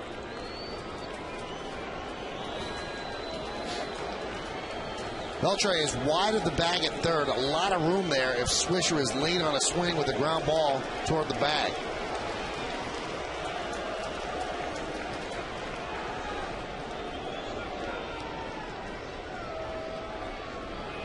Jeter goes. Pitch is swung on a miss. Throw to second. Not in time. He stole it.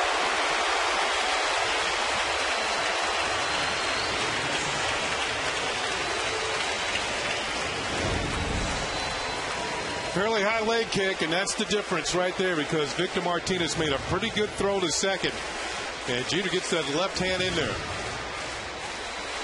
Here it is on Yesmo. The left hand. Ooh. Wow. Whoa. Wow. You know, I mean, you're talking about it, Michael. Obviously, he's successful, but when I saw Papelbon hold it as long as he did, to me, Derek was absolutely convinced that he was running on that pitch. Wow. Yeah, I believe he was in there.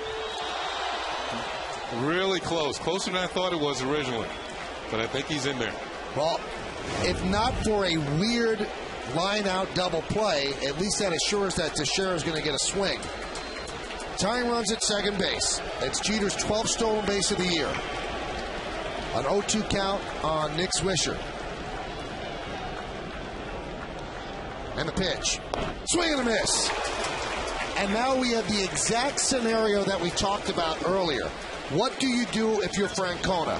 Do you walk Teixeira and deal with Brett Gardner? Because that goes against the book of putting the winning run on base. But in this case, it makes sense. It does not seem as if they're going to intentionally walk him. Teixeira is 0 for 8 lifetime against Papelbon, so they will go after the Yankees' hottest hitter.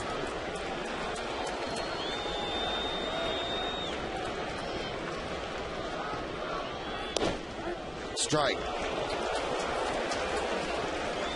I think when you just said that 0 for 8, it's your closer, a situation to put the winning run, potential winning run at first base. Brett Gardner's not an easy out. He's not Mark Teixeira. And Gardner is 4 for 5 against Papelbon, so that probably played into the decision as well. You have to trust your pitcher. Certainly Papelbon, a great closer, is going to make his best pitch to hold it back.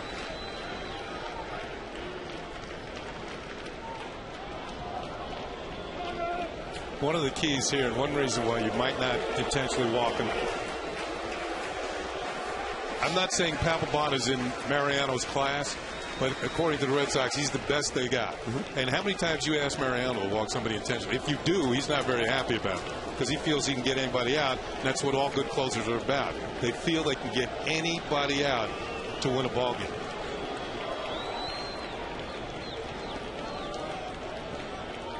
The 0-1 fouled away. Now, you just tuned in and said, well, why is Gardner on deck? Well, Alex Rodriguez singled in the 8th inning, and they pinch ran for him with Gardner. So A-Rod's out of the number 4 hole, and Gardner is waiting there, but the count now 0-2 on Teixeira. Also, you have to watch every single at-bat. They say that Gardner's 4 for 5 against Papelbon. In my head, I can remember 3 bleeders through the infield that got through, so it's not as if he owns him, but he has picked up some big hits.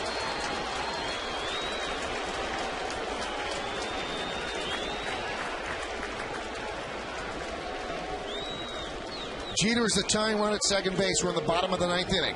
0-2 count on Mark Teixeira. Papelbon on the mound. 1-2.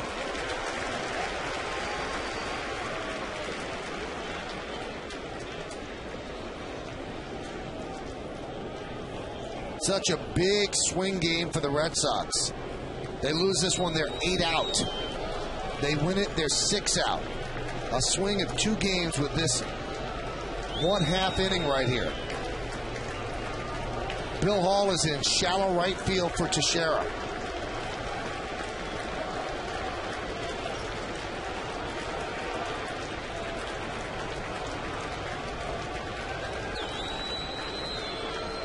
A long look in. Teixeira waits. And the 1-2. Look out. And the count 2-2. Throw 96, certainly get a hitter's attention. Little crush shoot, too. He's getting down on the side of it a little bit, throwing across. 2 balls, 2 strikes, 2 outs. Runner at second. That runner wears number 2. Red Sox lead 2-1.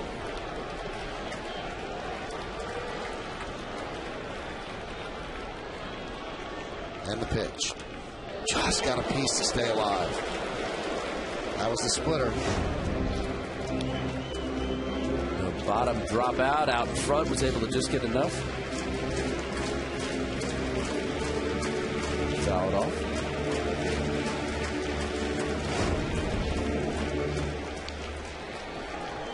He's got a good one today. It's moving pretty well. Sometimes it just hang there and then get to him, but each one he's throwing is pretty good movement. Been dropping. Teixeira home run leading off the 8th. The Yankees' only run.